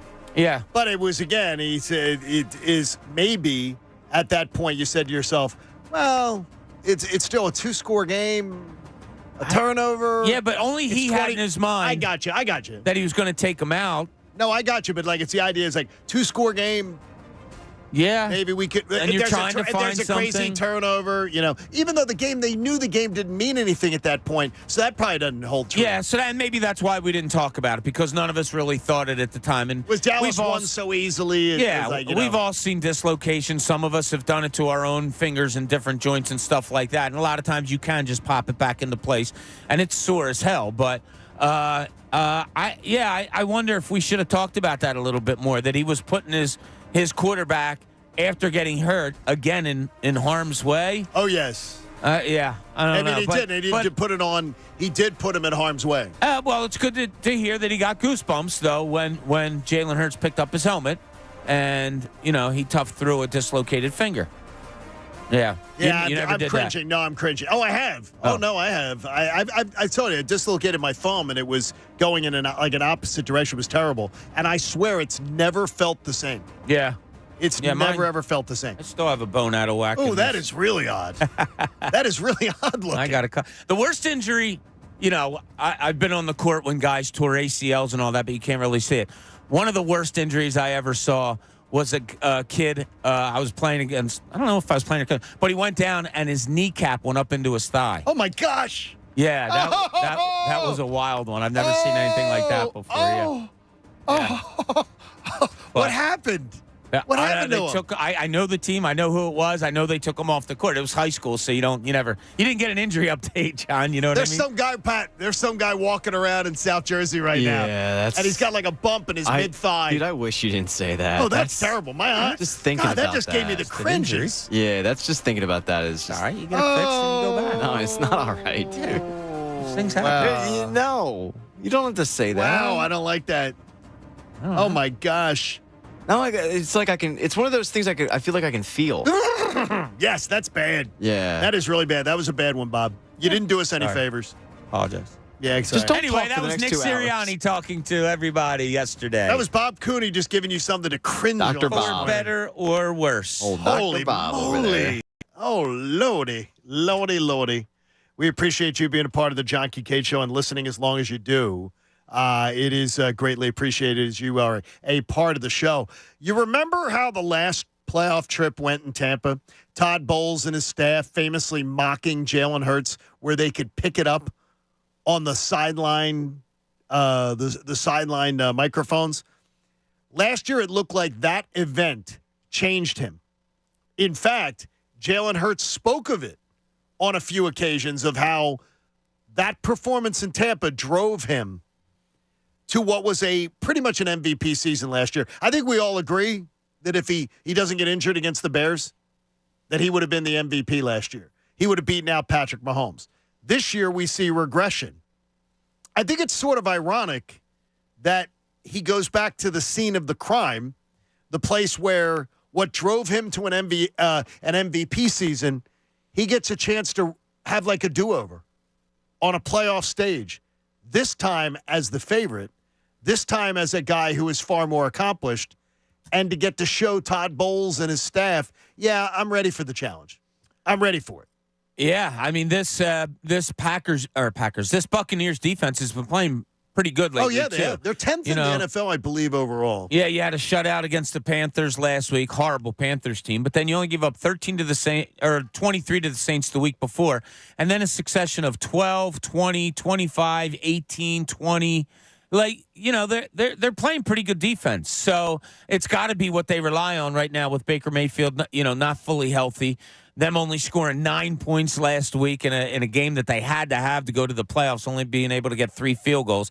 So their offense isn't really, something that you should fear if you're a normal football team. But, you're the Philadelphia Eagles, and you're playing pretty much the most horrible defense in the league right now. So you have to be fearful of Baker Mayfield, whether he's limping, throwing left-handed, or has his eyes shut. I'm more wondering what Jalen Hurts does on this stage versus a Todd Bowles defense, because Pat, it's got to stick with him that like Bowles and his staff, like sort of commenting that they had him figured out. But you know what? The broadcast said the same thing on Sunday, and it's true. Like the game plan on Jalen Hurts is to make him go to his left. Now he has improved, and the broadcast pointed that out. Charles Davis was key to point out that it has improved, but numbers wise, it is the game plan for most teams to shuttle him to the left and make him throw the ball, and that's kind of what Todd Bowles' message was 2 years ago. Was look, he can't read a defense, so force from the left, and it's not going to go well. It didn't go well, and Sunday he looked like the quarterback from Tampa. He did. He was running for his life. He was throwing the ball out of bounds. He was trying to stay alive and keep things going, but no one was getting open. It was gross. I think the team and the offense has come a long way since that game in Tampa. I think he's come a long way since that game in Tampa. And we saw that. We saw that in week 3. But this team, and a lot of beat writers have pointed out, Zach Berman has pointed out, this team looks a lot different than the team that we saw in week 3. Normally you watch teams get better a little bit, and this team's gotten worse. And that's the most troubling thing to me. Like, I think the offense will put up points, but the defense is questionable to me. It's crazy how his first year, the lasting impression pretty much was they got to the playoffs, but that Tampa game. I think it's what everybody thinks of, that Tampa game from the first year. And then his second year, an MVP year, ends in the Super Bowl. He duels toe-to-toe with Patrick Mahomes. And he gets the idea of getting a do-over on this stage, I think it's also sort of ironic that his third year could end like his first year. You lose a wild card game. You lose a wild card game to Tom Brady as a first-year starter. Nobody should say a word. And we didn't kill him for it. No. But you lose to this Tampa Bay team with this roster a year after being in the Super Bowl, the NFC champions. I think you have every right to be ripped. I think you have every right. If you don't go out there and show out on a playoff stage, I'm going to have questions. I honestly, I'm going to have questions about what's going on. And that's exactly why, for me, if they lose that game, got to clean house. because everything you said is right. Like, this is a bad Tampa Bay team, and you have reason to be motivated. If you can't go out and perform, I'm questioning a lot. It's back to the future. It really is. It's back to that first year. Great Scott. Yeah, and you wonder, all right, Todd Bowles has him in his back pocket once. Is it something that he can just read so well again that Todd Bowles really has Jalen Hurts figured out? It's scary going into it, especially with the way this Eagles team is performing right now. All right, now yesterday, Bob, we didn't really get a chance to get to this too much, but you said no biggie when it came to the Sixers' bad weekend. Back-to-back home games, Sixers playing the Knicks and getting embarrassed on Friday night, then Saturday losing to a Jazz team that is very uninspiring. And I got to tell you something that bothered me about Friday night. And you can correct me on this and say, John, you're completely off base on this. I believe Friday night, Nick Nurse was putting Joel Embiid in a game where they were getting crushed with a game the next night.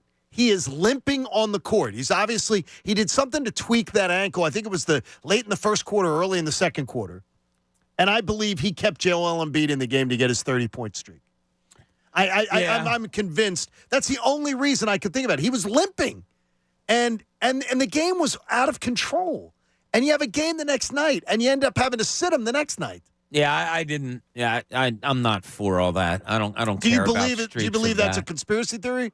Or could you see that being true? It's something special that he's doing, so maybe, he didn't want to take away from that on a night where the team really didn't have it. And he was all right. He was playing all right. Yeah, I just thought there was a weird thing. Like, New York shot the crap out of the ball. They shot so well that night. Sometimes you can't overcome it. You get to a second half, and you could tell that Nick Nurse had a talk with them and said, look, they shot great. Jalen Brunson was great. DiVincenzo shot great. Like, they're not going to shoot like that all game. That's always going to be your message. They're not going to shoot like that all game. You can get yourselves back into it. And they did. Like, the Sixers played really good defense in that third quarter, but they couldn't capitalize offensively. It seemed like for a half hour, the Sixers cut it to 12 and could get no closer. Neither team was scoring. Oh, my God. They kept turning the ball over. Sixers would get stops, but they couldn't score. Another stop, couldn't score. And then it started to get out of range, and that's when I kind of tuned out. And I chalked it up to, first of all, Jalen Brunson's really good. Well, he really is. And I can't stand watching a left-handed point guard because there's such an advantage. I've said it how many years since you've been here, John? You always. And he's got that old man game, and he's a good shooter and all of that. That was the night that you lose. Then the next night, you don't have Joel Embiid. Okay, I said no biggie because of, one, the effort that they gave after the Knicks shot so well really impressed me. Okay, yeah. When they came out, they didn't overcome it. Right. They didn't, and yeah, I do think Embiid was a little, he hurt that ankle or whatever again. Then they lose the next night without Embiid. Okay. I equated it to, if you go back, remember how I always say, the first game after a long road trip at home is always the hardest. They had a long road trip, but they had a long road trip without Joel Embiid. When they came back, boom, he's in the lineup. So I didn't consider that. So I'll replace those two games with coming back from a road trip. Okay. That's why I call it no big. I just, to me, I was a little surprised with the keeping Joel Embiid in that game on Friday night. It didn't make any sense to me when he was limping around. And then you didn't use him the next night. And you kept him in to get 30 points. I thought personal accolades, it's team, and that's something that Nick Nurse talks about, writes about in his book. Yeah, team, everybody being team, not about personal stats or awards or whatever. I didn't care for it. Sometimes you get caught up in the moment of, all right, let me get something good out of tonight. I always tell you always want to extract something out of a game. What did you get? Was your takeaway? That they had fight in them? I did. If I'm looking for a positive, I like the way they came out of the locker room. I like that you could tell the coach had a plan. And they started jumping out on Jalen Brunson on picks. Instead of just sitting back and him getting one-on-one or going under a pick and him getting an open three, they jumped the ball. They jumped the ball with Jalen Brunson. It was cool to see that they made a plan. It was working. They just couldn't get over the hump offensively to get themselves back in the game. Our own Brendan Gunn here from the John Kincade Show was working with D. Lynham that morning, and I'm out for my walk. And D starts the show with the Sixers lost to Villanova last night. Yeah, right. In that game. That is certainly something that worked in their favor a little bit there. Bob says that the Eagles are the same as a television show from years past. Pat, it might be one of your old cartoons. You never know. We'll find out which one it is next. It's the John Kincade Show here on 97.5, The Fanatic. Look, winter's here. You got a nasty storm today, and we are really lucky that it's not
97.5 The Fanatic and 97.5thefanatic.com.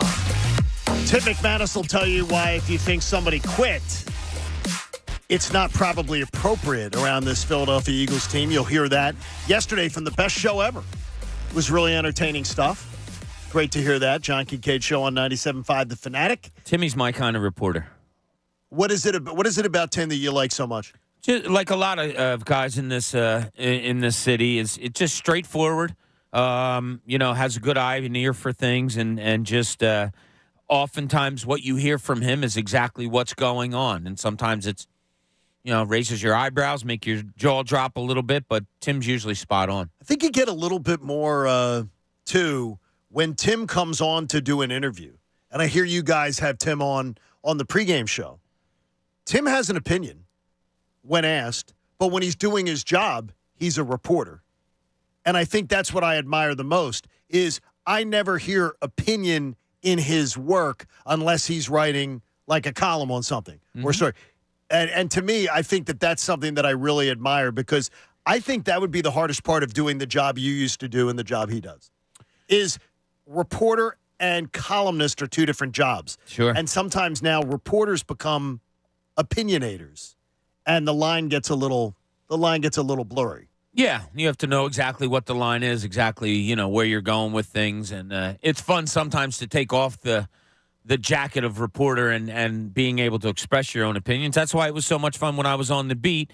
People like Pat would call me and Andrew to come on this station and you took Pat's calls. Give my opinions. Oh my God, I took Pat's calls all the time, and I only refused him once. I have told him this before. Bob Cooney, this is no lie, was my favorite guest to get on because when you're a producer doing the weekend shifts, yes, it's not easy to get guys to agree to come on, and Bob was always yeah, no problem. Hey, I can't do 2:00, but how about 3:00? Like he would always bend over backwards to try to help you out in that situation and He'd come say, on. I'm that guy. Yeah, I'm that guy. He was. You can count on. He was, yeah. Which I like. Now, I love Pat. And then I actually got to know him, and it was like. Then you really started. Man, this guy was faking it the entire time. Now, I would say to you, Bob, when you piqued my interest with the Eagles being, compared to a television show. You know that I love my old TV, my TV shows, always a good thing. So I was trying to figure out what television show do the Eagles remind you of? This year's Eagles Club remind you of? I'm trying to look up the year that this show came out. But it wouldn't surprise me. It was after Mr. Magoo, I'm sure. If you which guys Pat already used on this morning. If you guys watched it, and I'm sure you did. Okay. I would say it's within the last, I want to say 10 to 15 years. Okay. Maybe. It had a horrible ending. I know what you're saying. And that show is Lost. Oh, I thought you were going to say Sopranos. As soon as he said 15 years horrible ending, I knew exactly what he was talking about. Is that about the right time frame? Probably. Yeah. Oh, that's right. Yeah. Probably 2010. And I don't say that like, let's compare it to a TV show. I swear to God, watching that game again. Now, I only watched the first half because the second half was kind of non-consequential and all. And after watching again, the first half seemed non-consequential. But I'm not, watching guys not in position, watching plays run that made no sense, watching defensive players totally, and I mean totally lost out there. That's what I came to the conclusion because I'll come away from a game and I'll try to say, okay, what's the one word you want to describe that game? Whether I go to a high school game and I'm driving home, whatever. That was the one word that I had again watching one half of football yesterday, that Eagles-Giants game. They look lost, and it's not a good place to be. You're lost in that you don't know where your coach wants you to be. You're lost in that I'm not trusting myself to react to a play. You're lost in that you're not trusting yourself to anticipate a play. Okay. Like I always told my kids when I wasn't that father of, you need to do this. I would once in a while just try to give advice. One of my advice always was, try not to be the reacting player, be the anticipating player, which means, all right, you're there before it happens, not so much, they did this, now I have to react. Yeah, there's going to be times when you have to react. You never see anticipation from the Eagles anymore because they just don't know where they're supposed to be. I equate it almost to when we got older and we were still playing in leagues, at least for myself, and my mind knew where I wanted to go on the basketball court, but my body wouldn't let me like it did when I was 18 because I was 35 years old. And it was like, it dragged you back, yes. Shoot, I want to be over there, but man, my body just ain't getting me there. I really do equate it to their bodies don't know where to go right now because they are just lost. And they've got the physical body to be able to pull it off, but it's the mental. Everybody in the NFL should, yeah. Instinctive. Oh, There's yeah. nothing instinctive about this defense right now. No, there was a line one time, I may have used it or heard it, but sometimes you look at your players that are really talented and you just say, stop thinking. You're too stupid to think. I'll think for you. I'm the coach. You're so athletic. That's why I have you on the court, ice, field. You just react. Yes. I'll do the coaching. Don't think, just react. And you're right, John. I don't see any of that from them right now. It's that's a scary thing. Now, lost, Pat, you're as a TVite. Yeah. Lost a terrible. They were exposed early on because they kept trying to tell people the finale of the show. People figured it out within the first year, second year. The creators, Damon Lindelof, said it wasn't purgatory. And they lied. Repeatedly. And then it became clear that, like, this coaching staff, they had no plan whatsoever. And they were like, crap, we got to wrap this thing up. What are we going to do? I got no idea. What about you? I got no idea. Let's do a bubble screen. I mean, let's do purgatory. I can't believe, Pat, that they didn't have as far as they didn't realize when they sat down to, create that show, they did not say people are going to figure out this purgatory. They just didn't have a plan. And this coaching staff is much of the same. They went to the lazy well, and this coaching staff goes to 3rd and 15 bubble screens. And it results in the same reaction. 15 years ago, I was pissed off about the ending of the loss, and today I'm pissed off about the ending to most football games. When you said 15 years ago, Bob, a show ended like 15 years ago, whatever it was, and that bad ending, I thought Sopranos. I thought that was – I liked the Sopranos ending because of the fact that I was one of the only people because I sort of got to make my own idea of what happened. Yeah, if you're following a show for years like The Sopranos, I think it was 6 years. If you follow a show, obviously you love it. You love the show. Right. I always said this to people: you're not going to like the ending because it's over. Right. Whether it's a good ending, I disagree with that. You're not going to like it most likely because it's ending the show. Yeah, I was about to say most likely because you do have a Breaking Bad that I thought wrapped up. I thought it was a pretty good ending. Yeah. Friday Night Lights was another show that I watched in real time, and I like that wrap up. But for the most part, yeah, you're right. If you're honest with yourself, you're going to be like, okay, that was a good ending, but damn, the show's over. What are the odds that we like the ending on Monday night? I think they're going to win. I really do. I think they're going to win. I would equate the ending to Monday to the last season, and I know you guys didn't watch the show, to Game of Thrones, where you're sitting there going, all right, it just needs to end. It needs to wrap up. You're probably one episode, and in this case, one game away from the finale, and you're like, all right, I'm kind of over this. Right. We need to end this because I don't see a situation where they go out there and they hammer the Bucs by 25, 30 points, which probably they should because they are the more talented team. But the way that they're limping into the playoffs right now, I think it's going to be another frustrating game where we're going to be sitting there going, how the hell did you only beat the Bucs by 3 points? Well, nobody boat races the Bucs by 20 or 30 points, though. So that's the only thing I would look at is even when they lose, they don't tend to lose that badly. No, they're a good defensive team. They're a top 10 defensive team. I had a line yesterday with a friend. I meant to bring this up to you guys earlier, but I said it, and it didn't really make sense, but I knew what I meant. I'll see if you guys do. He's like, you think the Eagles win on Sunday or Monday? And I said, if they do, it'll be because Tampa Bay lost. Wow. I don't think this team is good enough to beat anybody right now. I just don't. I think San Francisco broke the Eagles, and I think the Eagles have broken Bob. As far as you're just like you do not believe in them, and they. By the way, you have every and you have every reason not to. I'm not. Yeah. I don't share your opinion on the game, but I do think they've broken you. Yeah, your faith. You guys know me, and I think the listeners know me now. I never ever go for hot takes. I just tell you how I really feel, and I have a base of truthness about me, about how I feel, and I do. I try to tell the truth on this show all the time. I truthfully don't think this team right now, as the way they're playing, can beat pretty much anybody in the NFL. Hey, Terrence, thank you for holding on, buddy. You're on 97.5 The Fanatic. Good morning. Good morning, guys. How are you? We're doing all right, buddy. Good. Two things. One, I think this team dramatically misses C.J. Gardner-Johnson. I wouldn't have paid him, but I think he kind of shored up the back end of the defense, and I think we're missing that dramatically. But I have a question for you guys. Do you think, and this is coming from me, where I think we should fire Sirianni, not because I'm being reactionary, but because there's so many red flags as the things he can't do as a head coach.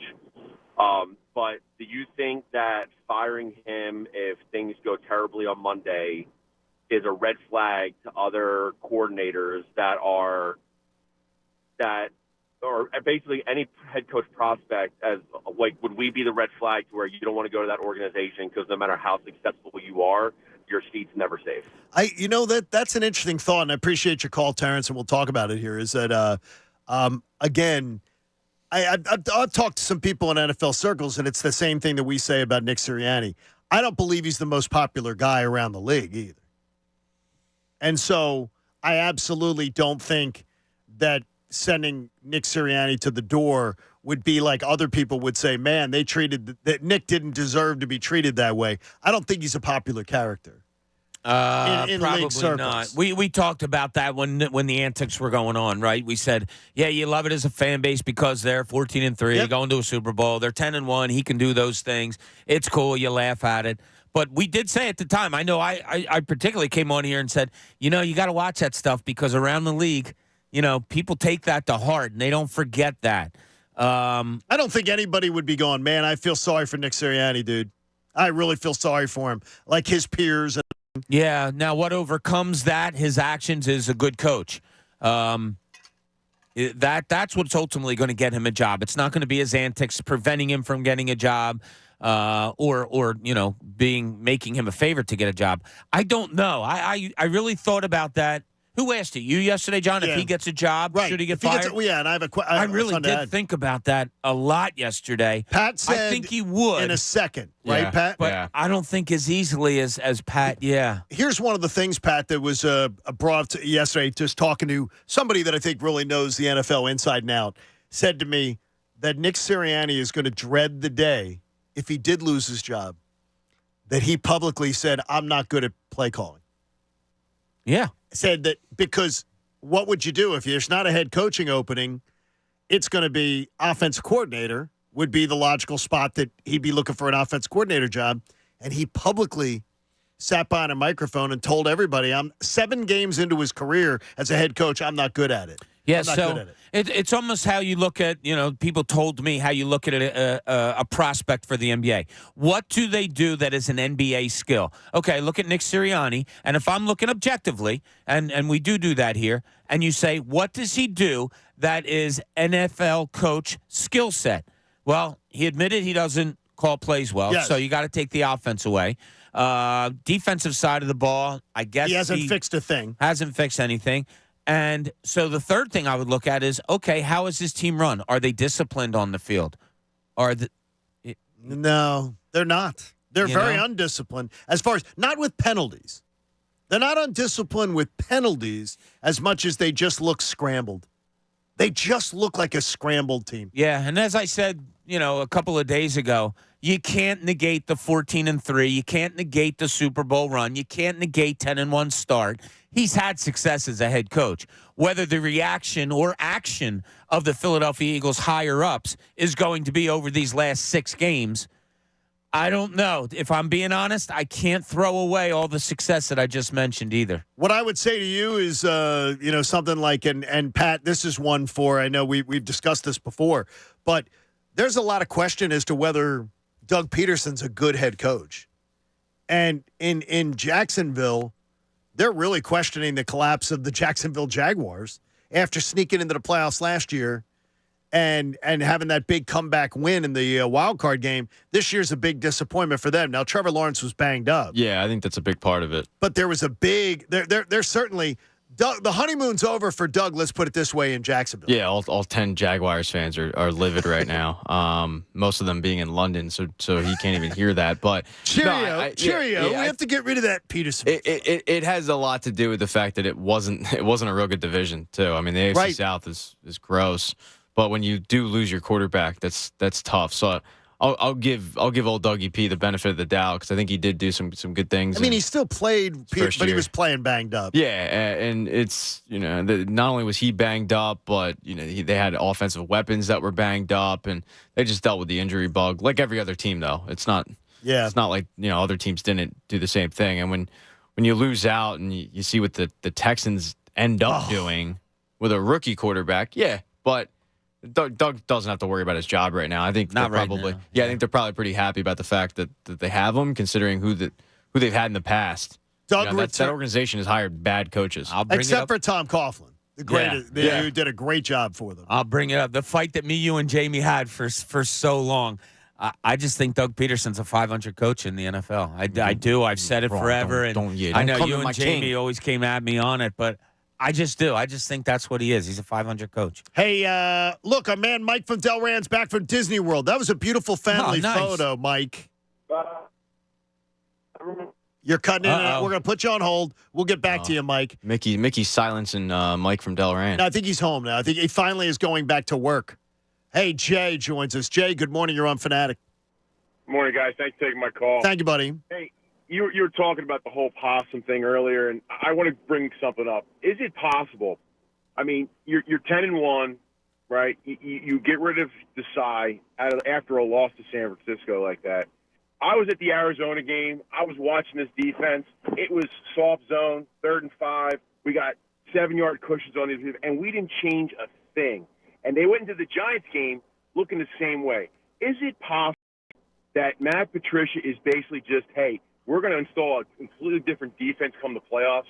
I mean, no, because you had a chance. You had a chance to win the division. You still had a chance.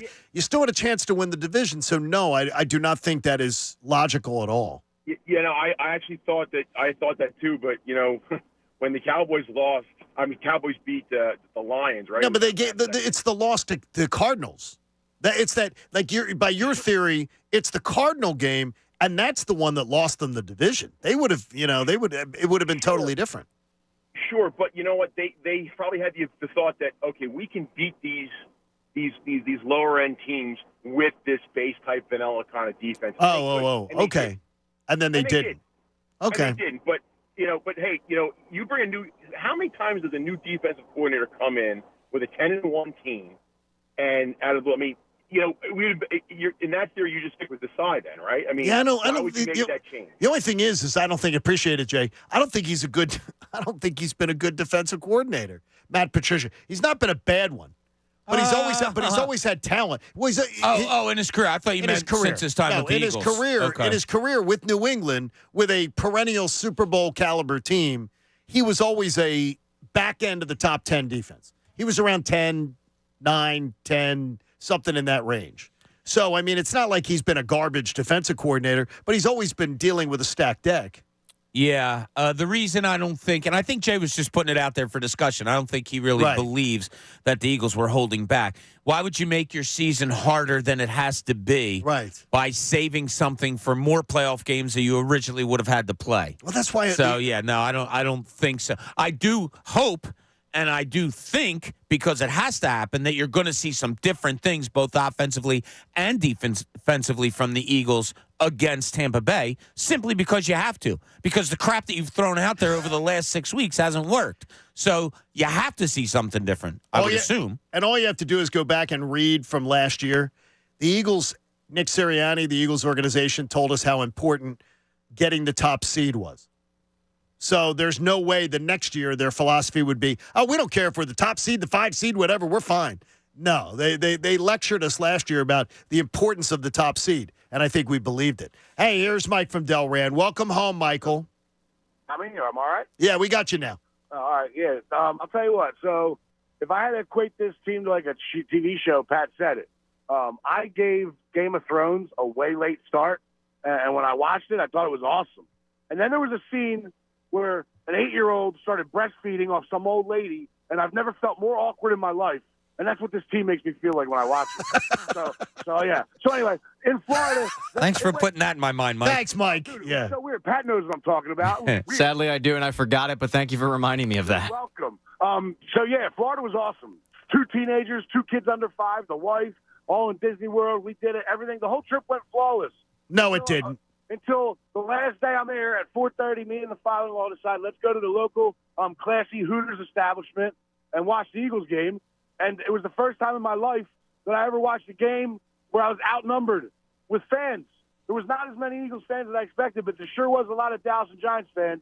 And it got to the point where I threatened a Dallas fan to go outside, and I realized I had to go home, so I just went home and went to bed. Was that the Hooters on 92? It was the Hooters at Palm Oh, Bay yeah. Road, Okay, yeah, that's it. Yeah, great talent. Powerful fans there. Good job. Take care, buddy. Yes, the Hooters. Yeah, the manager put that talent in position to win, huh? Well, there's some I would tell you that the Hooters in Florida are, some exceptional spots. As far as talent evaluation, Howie Roseman has tried to hire their HR director a few times. Bring him in just because obviously this is with a great eye for talent. So is that where he discovered the tush push? That's a good line, Bob. That's a really good line. Here's why quit is not a part of the Philadelphia Eagles. We're going to hear it from Tim McManus's mouth. He joined the best show ever yesterday. You should be joining the best show every day from 2 to 6 after you listen to Andrew Salchunas right here on 97.5 The Fanatic. Hey, imagine if your favorite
Philadelphia. Now, a Birds playoff update on 97.5 The Fanatic and 97.5thefanatic.com. The Philadelphia Eagles now have to get ready for their first playoff game against the Bucs next Monday night. Team is stumbling into the playoffs, losing 4 of their last 5 games. But ESPN's Tim McManus joined the best show ever yesterday and said the team hasn't quit. Quit is a big word that maybe we can't just apply liberally to an entire locker room. And I think when we're talking about a locker room, you can't just talk about them as a whole either. Like, can you say Brandon Graham quit? Can you say Lane Johnson quit? Jason Kelsey or Jalen Hurts or A.J. Brown or Devontae Smith quit on this team? I think the answer to that is no. To that point, tight end Dallas Goedert told reporters yesterday that despite the team's poor play, they're ready to go. I just know everybody in this locker room is ready to, go to work for the playoffs. And, ever since, 4 or 5 weeks ago when we clinched the playoffs, I think everybody's just been waiting for the playoffs. So not something that, is a great thing, but I think everybody's going to be ready to go, and I think we're going to show the world what we're capable of. Eagles face the Bucs in Week 3 when the Eagles won 25-11. I'm Pat Egan on your home for continuing coverage of the Birds as they get ready for their wild card game against the Bucs. 97.5 The Fanatic. The real and inside.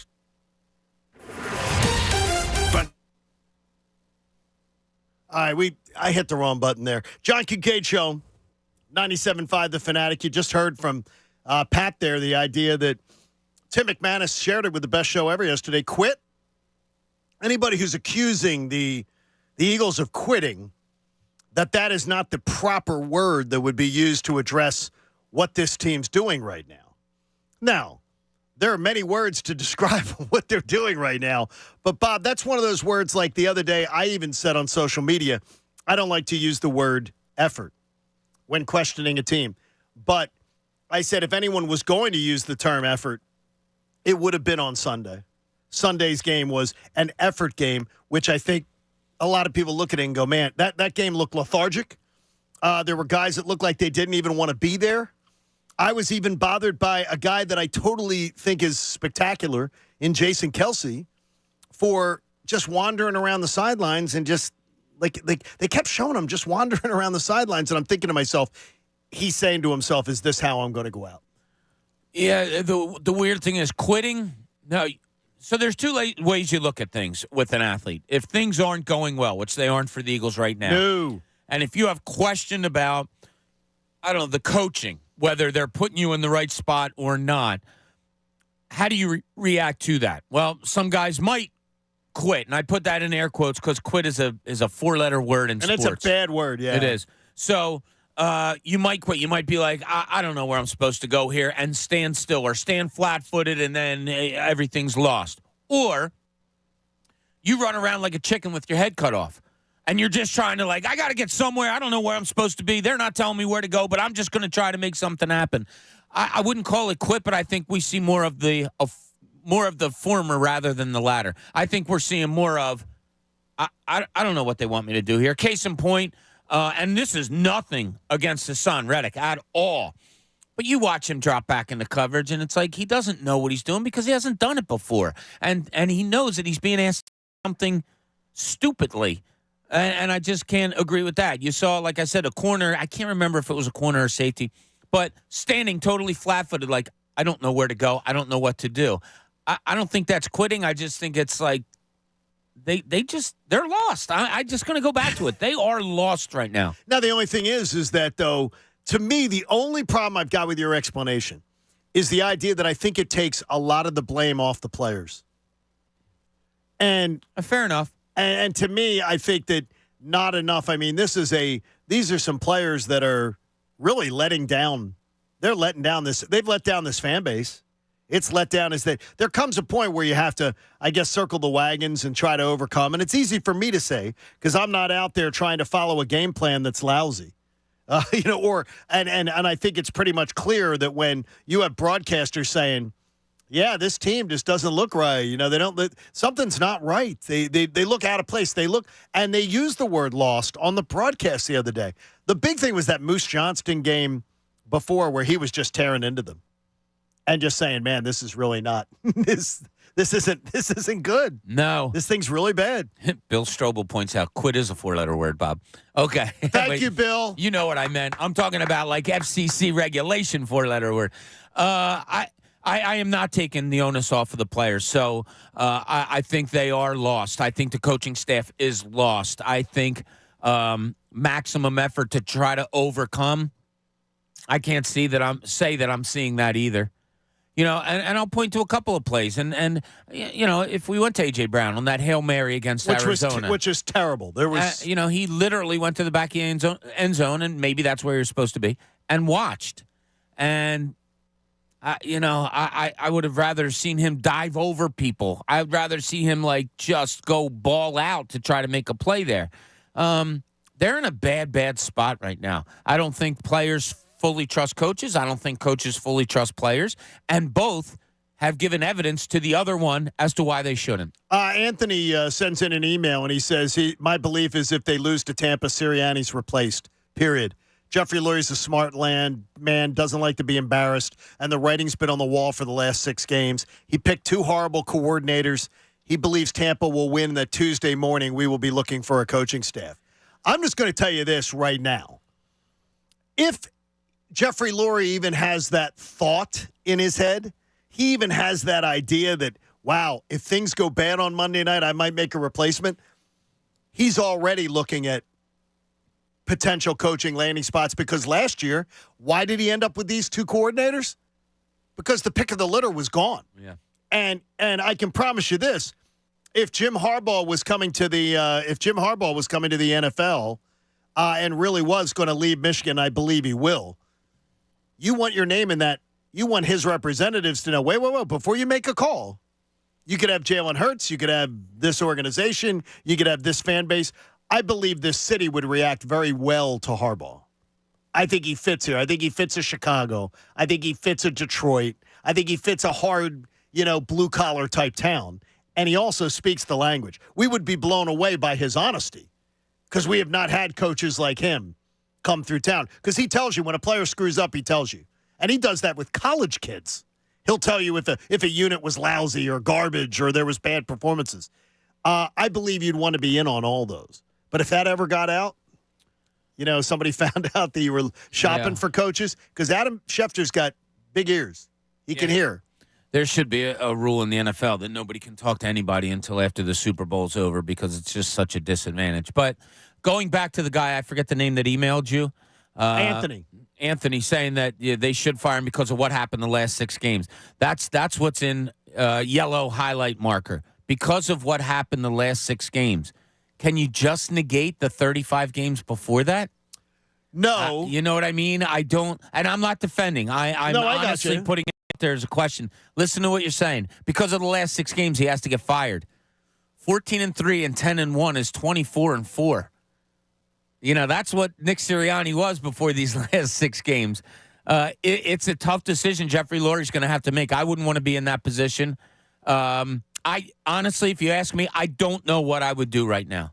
We're going to do a little exercise on Monday. I've already got it up my sleeve that we'll look ahead because Tuesday is going to be I can't even imagine what is going to happen on Tuesday. Obviously, 9 o'clock hour of the John Kincade Show is brought to you by the Bagster. It's a dumpster in a bag. You can get yours today at Home Depot and Lowe's. For details, go to Bagster.com. So yesterday, the Flyers made some news. And one of the things that I always think is great about an organization, but it's not always great for media, Bob, is when a blockbuster type of move comes out of nowhere. Because to me, in my history of covering sports and being around teams and even working for teams, when moves like this happen and nobody caught wind of it at all, that tells me it's a tightly run ship. Keith Jones joins us from the Philadelphia Flyers now on the Comcast Business Hotline. And, Keith, I got to tell you that move last night, it sort of ruined my dinner until I started to hear some of the details that surrounded it. We welcome you to the show. Yeah, I appreciate that, John. It actually ruined a lot of sleeps for me over the last, few months to try to get this thing right. I'm not surprised. I am very pleased that it was kept quiet. I do think that's a great indication that we have things within our group where we want them to be as far as privacy goes. it is pretty remarkable that nothing came out until the announcement was made. So I am, happy about that part of it. I wasn't happy that we had to, find a way to make this happen. But through the process, I think we got it right. Does it really affect, though, if this had gotten wind, if anybody had gotten wind of this publicly, do you believe it would have dramatically changed what you would have been able to get in return? I do. I do think that our leverage would have continued to dwindle, over the coming months. The fact that the player can leave as an unrestricted free agent after spending another couple of years at school does put a lot of pressure on you. You end up getting, a compensatory second-round pick if they choose to leave, and it's within their rights to decide that they don't want to be part of your hockey club. When I was in college back in the day, you had no rights.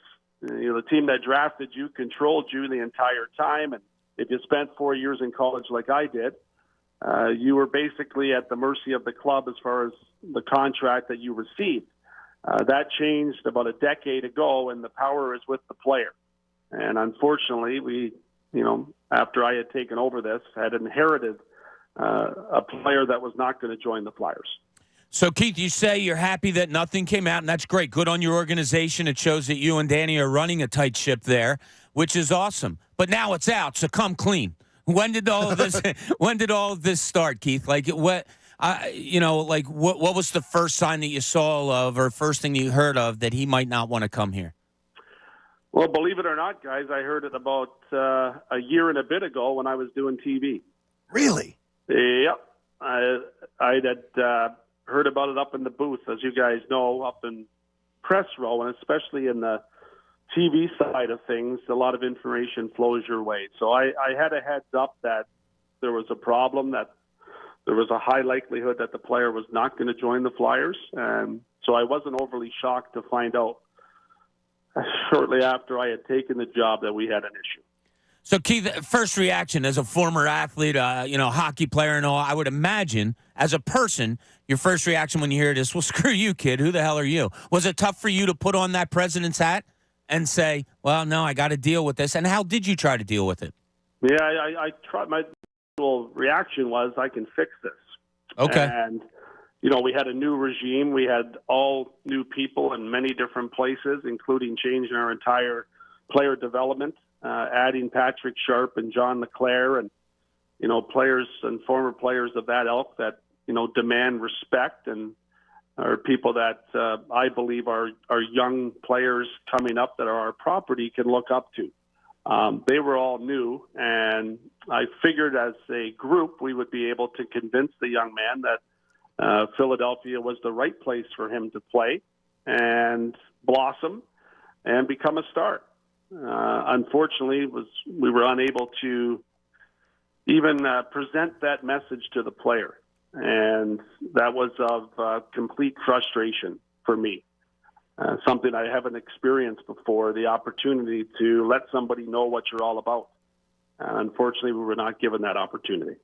We're talking to Keith Jones, Flyers president of Hockey Ops. Keith, looking at the situation, you have to keep it tight-lipped because you don't want news getting out because then your value is crushed. And we've seen that in Philly with Ben Simmons. So you have to keep it tight-lipped. How do you go about doing that? Do you target a player and then contact a team?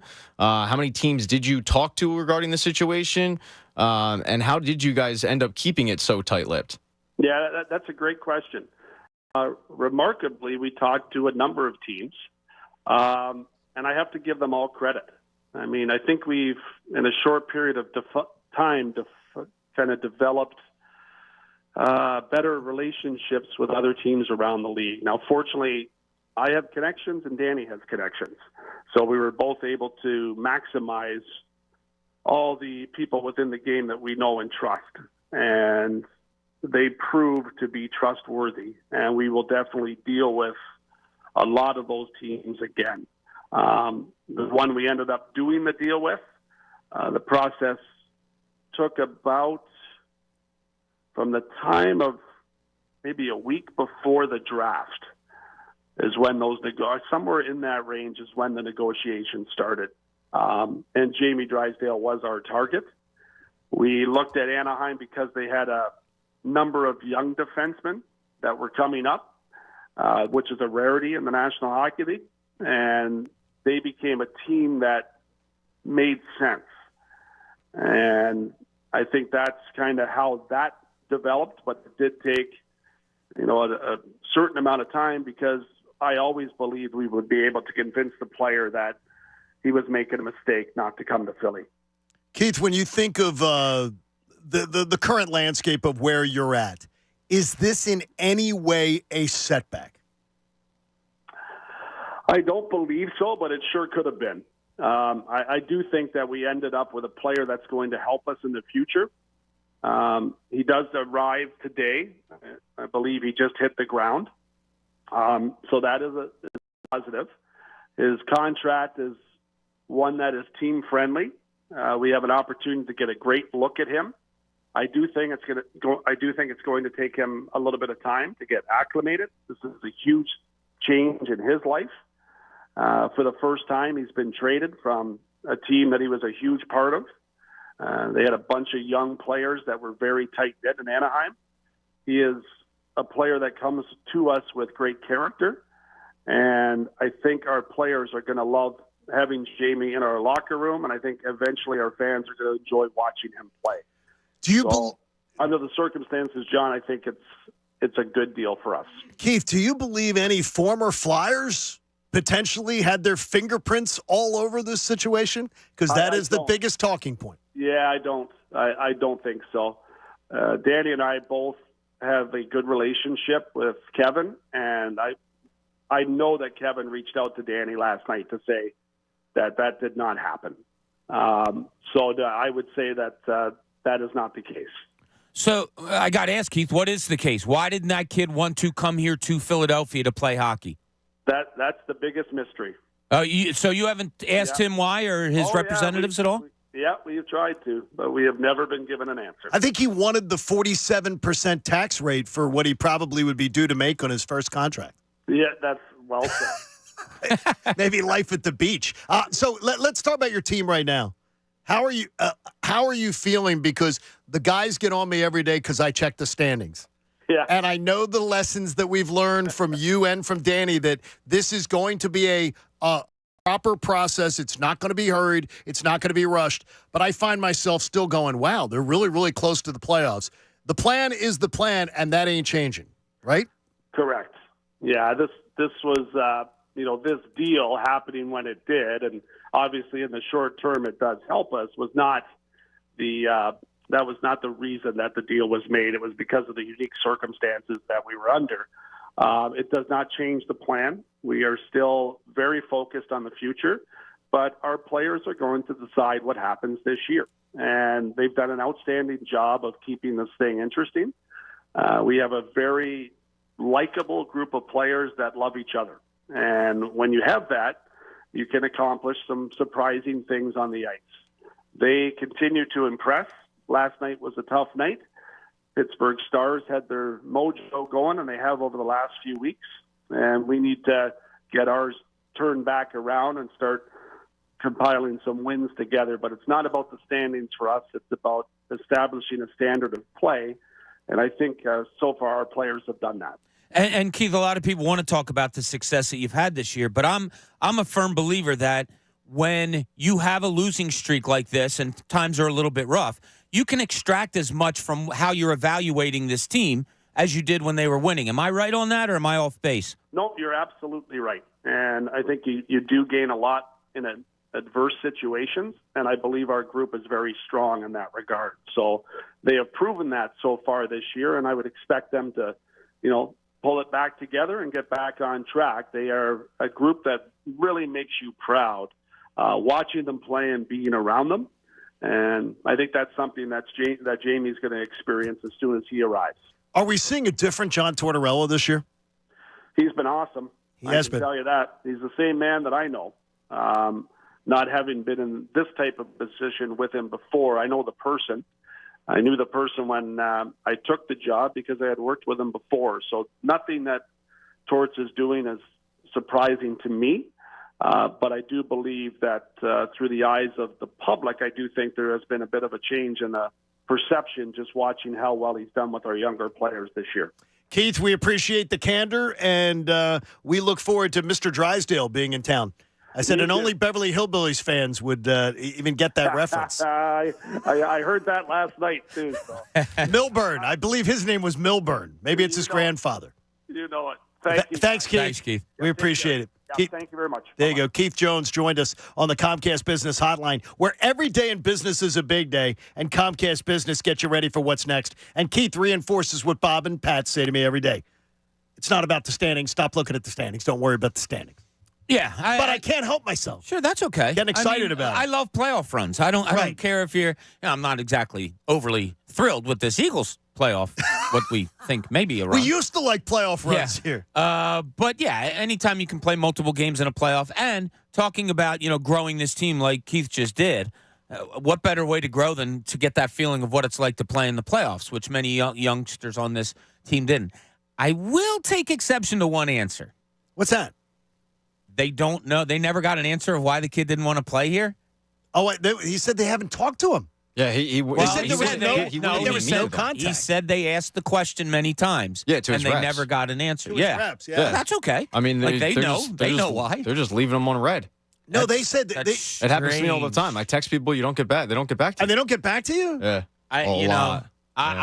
And no, I'm not putting. That's unbelievable. If that's the truth, I can't believe they get in touch and say, "Yeah, he doesn't want to play for you." Why? I'm not going to tell you. Well, I mean, I could think. Well, the thing is, but you see, if I was representing the young man and he said, "I don't want to go to Philadelphia. I have a reason. I don't want to be there." The last thing I'd want to do is tell them the reason why, though, Bob, is because that could paint because then the Flyers will use that against it. They'll use that to portray him. Now everything can be used against you. Yeah, but it's all hyperbole. Well, it's all people saying believe what they want to believe. But if somebody says, "Here's the reason I don't want to be there," what if he said, "I don't want to be in Pennsylvania because something like I've heard John Tortorella is really really tough on young players. I don't feel like having that as my coach." You could, then people will be like, "Oh, the kid doesn't want to be coached hard. Kid's a wimp." I think they know. I think Keith Jones knows exactly why, and he's right. Yeah, I mean, I wouldn't let me know either, but I think he knows. I think they have an idea. I think they have an idea. I don't think they know. Yeah, as I tell you, that was good, and we appreciate Keith Jones being a part of it. I think the big thing was, though, and last night, I was told by two people close to the Flyers organization that the whole thing about Kevin Hayes was not true, that was absolutely not true. And then to hear Keith talk about it is Kevin reached out to Danny because they supposedly have a very tight relationship, that Kevin and Danny have a tight relationship, that he's like, "Look, don't put this on me. Don't pin this on me." Yeah, even though he did lay out, Kevin Hayes did lay out, Pat, the blueprint of how to get out of town. If you don't want to be somewhere and you're a college player, Kevin Hayes knows how to do it. Yeah, he does. He was drafted by the Blackhawks, didn't sign with them, became a free agent. That's happened before. Like Jimmy Vesey, same thing. It's like 8, 9 players have done this or something? No, it's a handful. RJ Umberger was one that ended up working out for the Flyers because he got drafted by Vancouver, traded to New York, his rights, and ended up signing a free agent deal with the Flyers out of Ohio State. So it happens, and I don't think that'll be the situation with Cutter Gauthier. I think he will sign with Anaheim. I think he will, too. Because that offensive lineup is stacked with Troy Terry and Mason McTavish and Leo Carlson. So he's joining a really good group, but it wouldn't be like he was joining a bad group here. So it's head-scratching because I don't think many Flyers fans expected to wake up and hear that a guy didn't want to come here. Because it's weird, though, is that Scott Hartnell was taking offense to it big time during between periods on the NBC Sports Philadelphia broadcast. He said, "You don't want to be here, one of the best organizations in the entire NHL." The only thing I would say to that in response to what Scott said is, I don't think the Flyers organization is looked upon the same way as it was 10 years ago. Right now, I don't think it's certainly not looked at like it was 20 years ago. I think there's a little arrogance in, "Hey, we're one of the best organizations in hockey." I think they have to prove that. I think they have to rebuild that trust that that's what they are. Yeah, I always found it a little questionable when I heard that all through my 20s, 30s, 40s, 50s, that they're the most beloved organization in all of hockey. And my first thought was, Oh, is it because you won the cup in 1975? Yeah, what's going on? Like, I look, there's more to an organization. I understand that. But to younger kids, 18, 19-year-old, you're going to tell, like, if I try to say, I'm telling you, it's one of the best organizations ever, and they go through the history books and they go, they haven't won a cup in 50 years. I don't know. But I firmly believe the Flyers know exactly the answer as to why he's not coming here. I'd be shocked if they didn't. The Bucks offense, the Eagles defense. Oh, I got a question for you real quick. Oh, really? On hockey. Yes, real quick, sorry. John. Because I was watching the Flyers a lot in the holidays. All right. Do you have a tradable piece between the net? Yes. Is it Carter Hart? Yes. Because this Urson kid's not bad. I've said it before with Carter Hart. Well, you said it a long time ago, but you got off of it always. recently. That's why I wanted to ask you. I believe Carter Hart is, and it's boy, this is going to go over well. I believe Carter Hart is overhyped in this market completely. I don't believe that in other cities Carter Hart is looked at the same way as he's looked at in this city. Yeah, because the reason I wanted to ask is because I know when you first came here, you said that. But then when Briere and Jones took over, I thought you were kind of leaning more towards, no, this guy's a really good goalie. They want a cornerstone goalie is what they've said. Yeah, but I'm asking you, would you? I would. Yeah. Okay. I definitely would. Make Urson your number one? I would make Urson number one because I've just been told by Keith Jones no more than a few minutes ago that this is still years away. Yeah. And I would be fine with. They're both young. Both very young. I'd be fine with bolstering it, and maybe I'm not as high on Carter Hart as some other people are. So you want to the Eagles defense and the Bucks offense, they both have their issues. So which one's got the advantage? We'll talk about that. Plus, Pat wants to comment on an injury that he believes is going to be huge, and not just for next Monday night. It's the John Kincade Show here on 97.5 The Fanatic. Guys, start the new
97.5, The Fanatic. Every storyline, every angle on the Eagles is here all week as they prepare for the NFL Wild Card. This is the John Kincade Show. 97.5, The Fanatic and 97.5thefanatic.com. Did you know Jeff Kerr, our friend from CBS Sports, who joined us yesterday, recapping the Giant game, that the Buccaneers are the team that the Eagles have played the most in the NFL in playoff seasons? 1979, they lost the divisional playoff game. Doug Williams was the quarterback. Wasn't it rainy? I think it might have started out that way, and then it cleared up. Yeah. Then 2000, the Eagles win a wild card game. Then 2001, the Eagles win a wild card game. Then 2002, the Eagles lose the NFC title game as they close down the vet. And then they play in 2021, lose. Now we'll find out in 2023. Most teams that they play, this is the sixth time they met in the playoffs. That tells you a lot, though, that the Eagles haven't been in the playoffs a lot. I hope it's good weather there on Monday. I haven't looked it up yet, but my first thought was I like the fact that they're going to a fast track. I like that there's not going to be weather to come into play. No excuses. Yes. Except that you're not a good football team. That's the only excuse right now. Pat, you're worried about that Sidney Brown injury, and for good reason. I mean, that's something that absolutely will it's an impact. It's an impact on this week's game, but probably more, this whole Sidney Brown injury situation. Yeah, I mean, the fact that it happened the last game of the season, I think it's going to hamper them next season because they're going to have to find another safety. I think they fully expected him to take over. Well, I would think, yes, absolutely. Right? So now they're screwed. Because what do they do? Yeah, I mean, who are you bringing in? I don't want another Terrell Edmonds. I don't need to sit there in May and convince myself that some guy that was on the street in May, because Mike Tomlin hyped him up. Well, we found out what happens when guys get hyped up. Like Pete Carroll hyped up Sean Desai. So I don't want to hear that. But some guy that they signed for $1 million in May is going to all of a sudden become this big impact for them. I don't want to hear that again. So, yeah, this injury sucks. I love your passion. I love your passion on this one. The Sidney Brown injury has him spitting nails. Look, they've done this to you, Pat. They've done this. The Eagles have done this to you. And it's understandable. Yeah, they have. And you saw promise with the kid. And it's not just the 99-yard touchdown, although that was really cool to watch him run. I think he got up to 21 miles an hour or something like that. A heat-seeking missile that he is. Them trying to kind of not take away his aggressiveness, but learn how to read a play before just going, hell-bent on trying to stop it. That's a shame because it also, we can't forget, takes away most of his next year. Yes. Besides this playoff that's run. That's the issue, right? I mean, that's the big issue. Yeah, and it is. It's a shame, and I think they were saying when he was getting carted off, he was real emotional. It's a shame. I hate to see that. Well, the Bucs offense averaged 5 less points per game than the Eagles. They don't have a really good offense. The Eagles' defense, though, gives up 6 more points per game than Tampa's defense. So that's pretty much a wash. But the question is, who's got the advantage? Would you rather go into the game with the weaker defense or the weaker offense? Both teams are flawed. That's why they're they're good teams. They're playing in wild card round, but they're not really great teams. No. So what would you rather go in with? I'd rather have the dominating defense, I think. Let's equate it to last night, watching that Michigan-Washington game. Michigan has the great defense. Washington has the great offense, right? What won out? Neutralized. Yeah, Michigan really played a good defensive game against them and was able to kind of keep them in check. So, look, the Tampa offense is going to keep itself in check probably, but the Eagles' defense is so bad that might be the remedy they're looking for. I just don't. I don't have any confidence in this team right now at all. I remember when the highest scoring, it was 10 years ago or 11 years ago, the highest scoring offense in NFL history at the time, the first team to break the 500-point mark, the Indianapolis Colts, took on the Seattle Seahawks. And Seattle the first snap of the game was a safety, if I'm not mistaken, over Peyton Manning's head and went out of the back of the end zone and was a safety. And everything else went bad from that point on. I think it was like 48 to 8 or something. Yeah. Just a dominant game. When it was the top offense and the top defense. So going at it. And Seattle's defense, so they still put up 40-something points that day. Dominating. Yeah, things can happen. I don't know. I look at it. I think you have the 2 worst of all the playoff teams that are remaining right now, I think the two worst are playing on Monday Night Football. Did the Eagles get the easiest opponent, or did the Bucs? Yep. They both did. In your mind, they both did. They're the two worst teams in the playoff right now, I think. I'm just at this point where I'm saying, hey, I'm looking at it as like the Eagles have underachieved. And a month ago, we would never have said that the Eagles and the Bucs are on equal standing. A month ago, people would have laughed us out off the air. Yeah. Nowadays, but the Eagles have done this. The Eagles have written this narrative. This isn't us. We didn't do anything to make them play like this the last 6 games. No, but even like it's not a hot take opinion. It's not anything like that. This has been something. This is a story that the Eagles have crafted themselves. But I really do believe that the Eagles got the easiest opponent. Yeah, I agree with that. And I think that Dallas. And so did Tampa. I think Dallas has got a harder game, and I think Detroit's got a harder game. I like teams that play in cold weather and all that. They get to go down to Dallas and play on a fast track, and Jordan Love's playing really good football right now. I think that game's going to be closer than a lot of people think. I didn't look at the line on that game yet. 7.5. Is it 7.5? That to me was outrageous. I think that's going to be shocking. I think that's going to be a pretty good game. See, I think that the Sunday night football game is going to be just amazing. To watch Rams at Detroit? To watch Matthew Stafford go back to Detroit with a Super Bowl ring already on his finger, going back to stop the miracle Lions, the first-year Lions. You know, the Lions had that feel almost of last year's Eagles a little bit. You know, this emerging team and all this excitement and everything. I could easily see Sean McVay and the Rams going in there and winning that game. In fact, I may go to my BetParks app today before I chicken out and bet the money line. I think Detroit thumps them. Really? It's so weird that you brought that up. Yeah, I think because I think all these games I think are pretty good. The worst one is Monday night, but I think the Cleveland-Houston game. I think it's on a great the surface. game. You're like, oh, Cleveland-Houston. No. But C.J. Stroud and you talk Joe Flacco and the way that defense for Cleveland has been playing, I can't wait to see that game. Miami at Kansas City.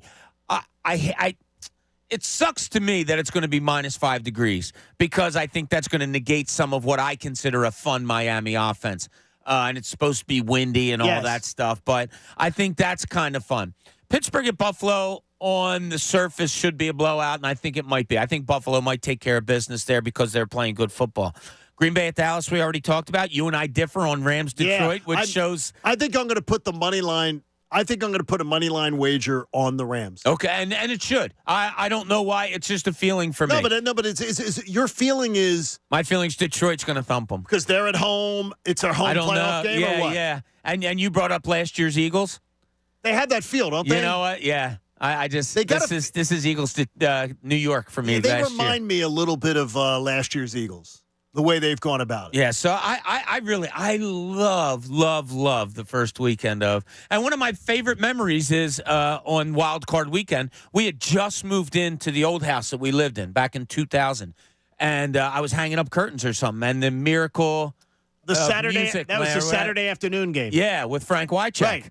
And God rest his soul. I remember hanging curtains and seeing that play and just being like, damn, this is awesome. And then getting a phone call 5 minutes later from my boss at the Daily News. You need to get in touch with Wycheck this week and get a story. I was like, all right, okay. Man. Yeah, no problem. Twist my arm on that one. That was an amazing ending. But I do. I love Wild Card Weekend. So you like Wild Card Weekend. The weird thing is I love Divisional Playoff Weekend. Oh, I love them too. My favorite, if I was to rank them, my favorite is Divisional Playoff, Wild Card 2, Conference Championship Games 3.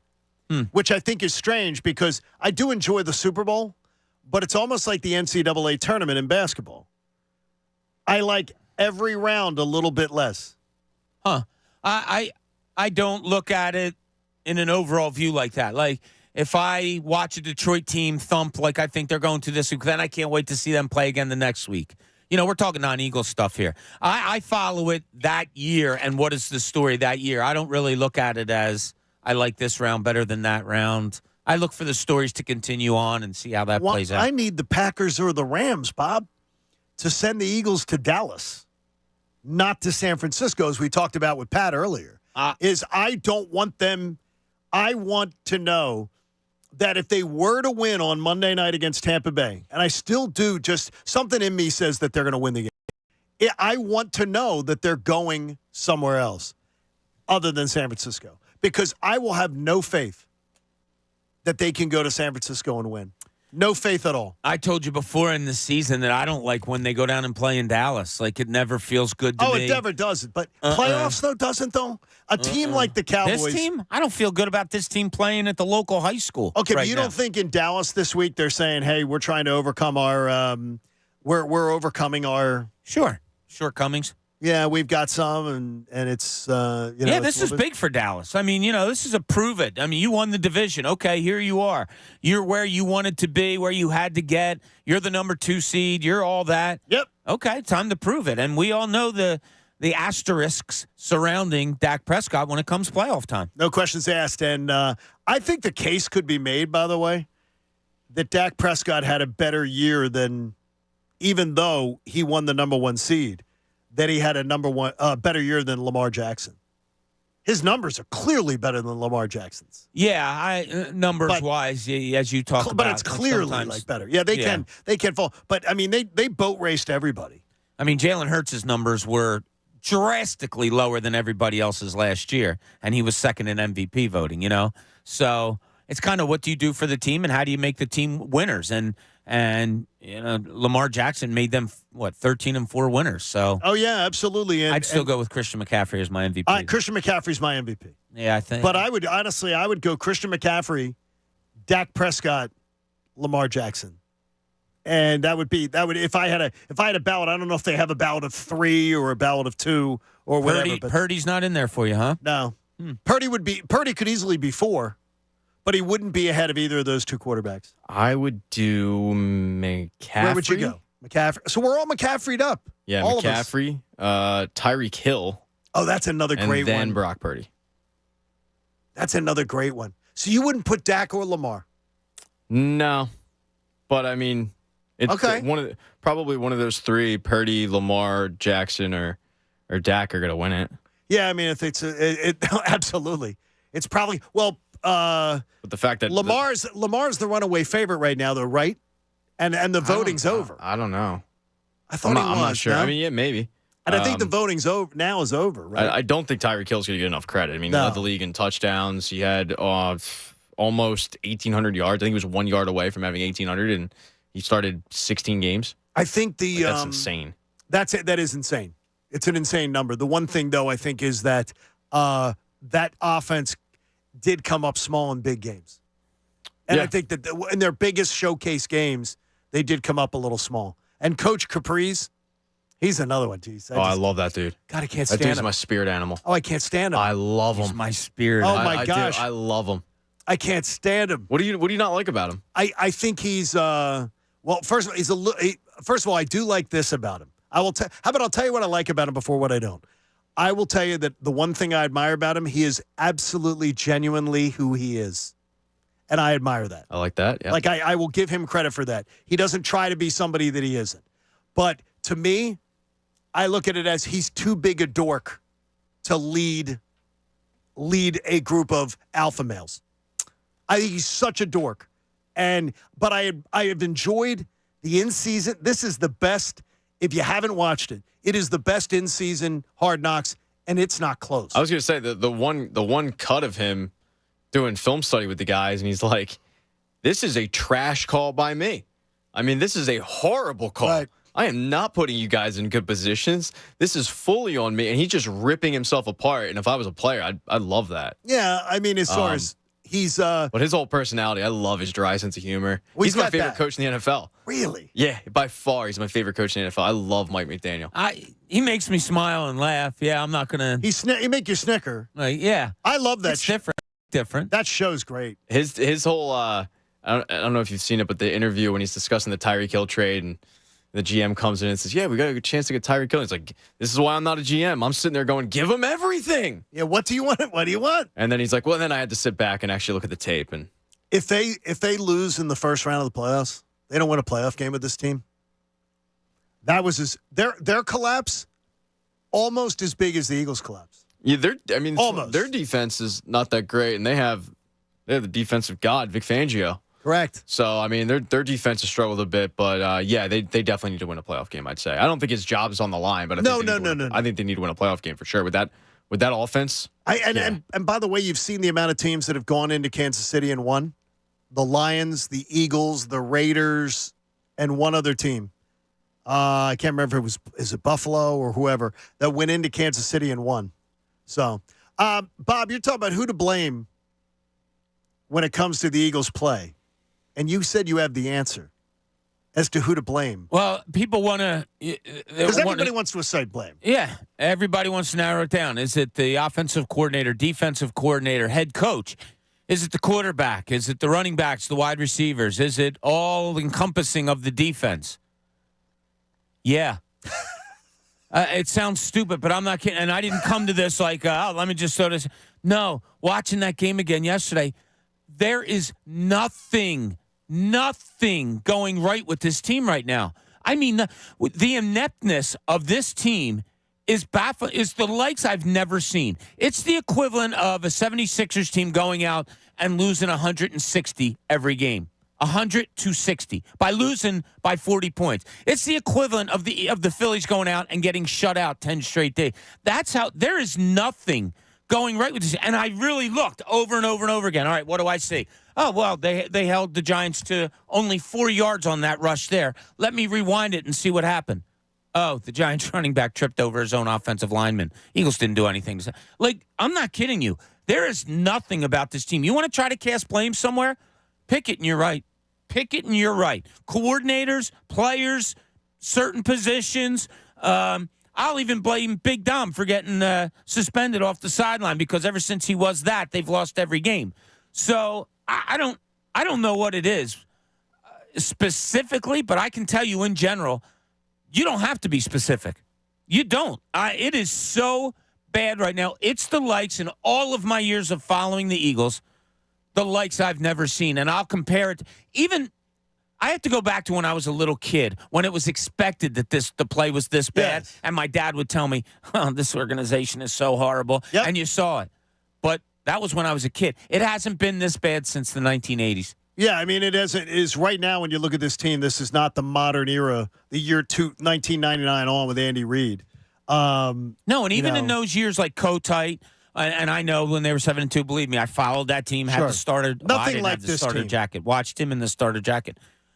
The ineptness of this team is the likes that I cannot remember from an Eagles football team. I know that Buddy Darren and I were going back and forth on Twitter yesterday about that. This is nothing like the Cotight collapse is not worse than this. The Cotight collapse year, they're 7-2, but they were not odds-on Super Bowl favorites right there, tied with the San Francisco 49ers as the NFC favorites to go to the Super Bowl. They were a surprise 7-2. Yeah. And then they gagged, and they fell apart. And the year, people were like, well, the year after they went to the Super Bowl in 80, they collapsed at the end of that season. Yeah, lost to the Giants, I remember. They lost like 3 games down the stretch. They lost in the wild card game to the Giants, right? Giants, yeah. And it was at home, right? It was at home. It was a rainy day. I got so aggravated. I went to the bowling alley. I remember it because it was not to bring things down. It was right after my dad died before the funeral. So it was like between the two. And I remember that going, oh my gosh, they were going to go to the Super Bowl and came back. Nothing's like this. In fact, in the NFL, it is the worst 10-win collapse ever. Yeah. Because no team has ever collapsed from a 10-1 start in the 17-game era. They matched 2 other teams that lost after going 10-1 that only got to 11-5. And by the way, like that Miami team that did that went 10-1, then went 11-5, and they got trucked 62-7 with Dan Marino as their quarterback. Jacksonville beat them 62-7. Tom Coughlin and the Jacksonville Jaguars dominated them like that. That's incredible to me. Like you just would, people don't even think a loss like that. That's a loss like that. You don't see Tampa Bay couldn't do that to anybody, but there could be something that happens Monday night where Mr. Lurie would say, you know what, I'm not looking to make a coaching. Like if you asked him today, there's no way I'm looking to make a coaching change. But there is something that could happen Monday night that would maybe make him say, all right, I got to take a second look at this. There has to be, because that game is good. It's going to be so scrutinized. Whatever happens on Monday night is going to be scrutinized by everybody. Yeah. Oh, yeah. And I just, I woke up this morning, John, and you know my routine. I don't let my feet hit the floor until I get a good thought in my head. My first thought was, all right, how do you feel? Do you feel better today about the Eagles? Nope. And look, So you had to stay in bed. I'm not being you're not. I'm You're really not. It's just how I feel. So I said, nope, check. What do I got? Oh, okay, I'm going to a high school basketball game tonight that I'm excited to go see. So, boom, that's what I checked off. Feet hit the floor. Here we go. But I just don't. And maybe staying away from Sunday's game a little bit more. But it's not just Sunday. It's the Sunday before that, and the Sunday before that, and the Saturday before that. Like, I have no good feeling about this team right now. I don't. Not at all. Yeah, and I don't know how they're going to. They did that to you. You didn't do it to them. I wasn't looking for it. No. I wasn't looking for it. Right. I react to how things are going. I don't, they're going to suck this year. No, I followed it along and saw what it was, labeled it a but season after 10-1. Now it's just but they stink. I feel like they are to you what the Sixers were to me when they lost to the Celtics. Okay. Like, after they lost to the Celtics, I was completely broken. And I just couldn't get over it. I'm sitting there like, why do I do this to myself? I don't enjoy this. This isn't fun for me. And it seems like for you, you're in a similar situation. But the difference with me was this was coming off of Game 7 and the season was over. And for you, the season's not over yet. It's this death by 1,000 cuts. It's this slow build to either they lose on Monday or they get absolutely, hammered the next week. Hey, well, Cito had sent along a note yesterday, by the way. Cito? I meant to get a Cito, C-I-T-O. I got Cito, right? It might be Cheeto. No, it's Cito, C-I-T-O. Like Cito Gaston? It's not Cito Gaston. He did not. Very good, Pat. But no, Cito is a respiratory therapist, by the way, it says on there. But Cito, Pat, wanted to know if Bob taking down the Christmas decorations off the tree was similar to you with the Lego game, but just the opposite. Yeah. Ooh, yeah. Yes, very much so. Is it that because he says, isn't it the same thing? It's exactly. Where you get disconnected from a game because either it's too much of a lopsided game or it's just one that's frustrating you too much. The last two games have been enjoyable to watch. I mean, the Cardinals game was close, but it was gross. And it was a sloppy game, and it wasn't fun, and it was boring. And then the Giants game was so lopsided that I mean, I might as well have put up my Christmas tree again to take it back down. It's funny. I'll equate it to this. Watching the Eagles games lately, it's like, all right, I'm coaching basketball and I run a play against teams, a backdoor play, say, and it works because I know how to set up the other team, and it works, and it works, and it works. And then we play this team that I run the backdoor play. A few days later. But this team is way better than those other teams. All the other teams were really good, but this team's way better. And I run the backdoor play, and the kid gets the backdoor pass, and he goes up for layup, and here comes somebody out of nowhere and just swats it into the bleachers. I'm okay with that. You know what I mean? As a coach, I'm like, absolutely, sure. Okay, they made the better play. We ran, we executed. I'm watching this Eagles team, and I'll say it again, lost. There's no execution there. They're not making the backdoor pass. Hell, they're not even catching the inbounds pass to set up the play, to run the backdoor play. So, like, that's where I am. I just don't see any execution, anything to hold on to say, oh, that could happen. I don't. In closing, are you going to like hearing from the coordinators this week? Sure. I mean, I don't turn a deaf ear ever because that's how I'm trained.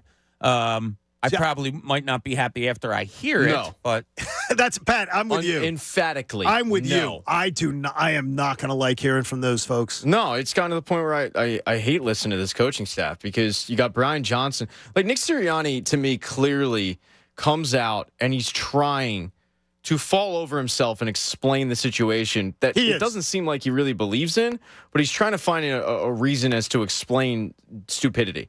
Brian Johnson, on the other hand, comes out and I think he's arrogant. Yeah, I think he defends his stupid play calling to a point where you're like, wait, you actually believe that 3rd and 15 bubble screens are going to work?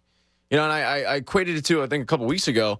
It's the guy in your rec league basketball game that continues to take half-court shots because once a season it works. Dude, it's a detriment. One time your bubble screen worked, so now it's like, well, actually, no. It's a really good play. Like, Bob, you brought it up on the pregame show perfectly. Brian Johnson was sitting there explaining how Buda Baker made this amazing play. Well, Buda Baker knew the play was coming, dude, because you just ran the same play on the other side of the field. And the Giants knew it was coming when Marcus Mariota came in. It's just like they knew. So to hear that and to go, wait, you don't even have the wherewithal to look within and see that you have deficiencies. It goes back to this coaching staff. Their biggest problem is their ego. They really believe that their system is working, and we're all just crazy for it. And we're sitting here going, no, I'm sorry, you're the emperor, and you have no clothes. Yeah, I did not. I think Brian Johnson comes off arrogant. I think Nick Sirianni comes off falling the sword. Nick Sirianni does not come off arrogant to me. Brian Johnson does. So. Well, and A.J. Brown kind of told us that. We have lots to get to tomorrow, and we look forward to having you join us. You're going to stick with Andrew Salchunas, right?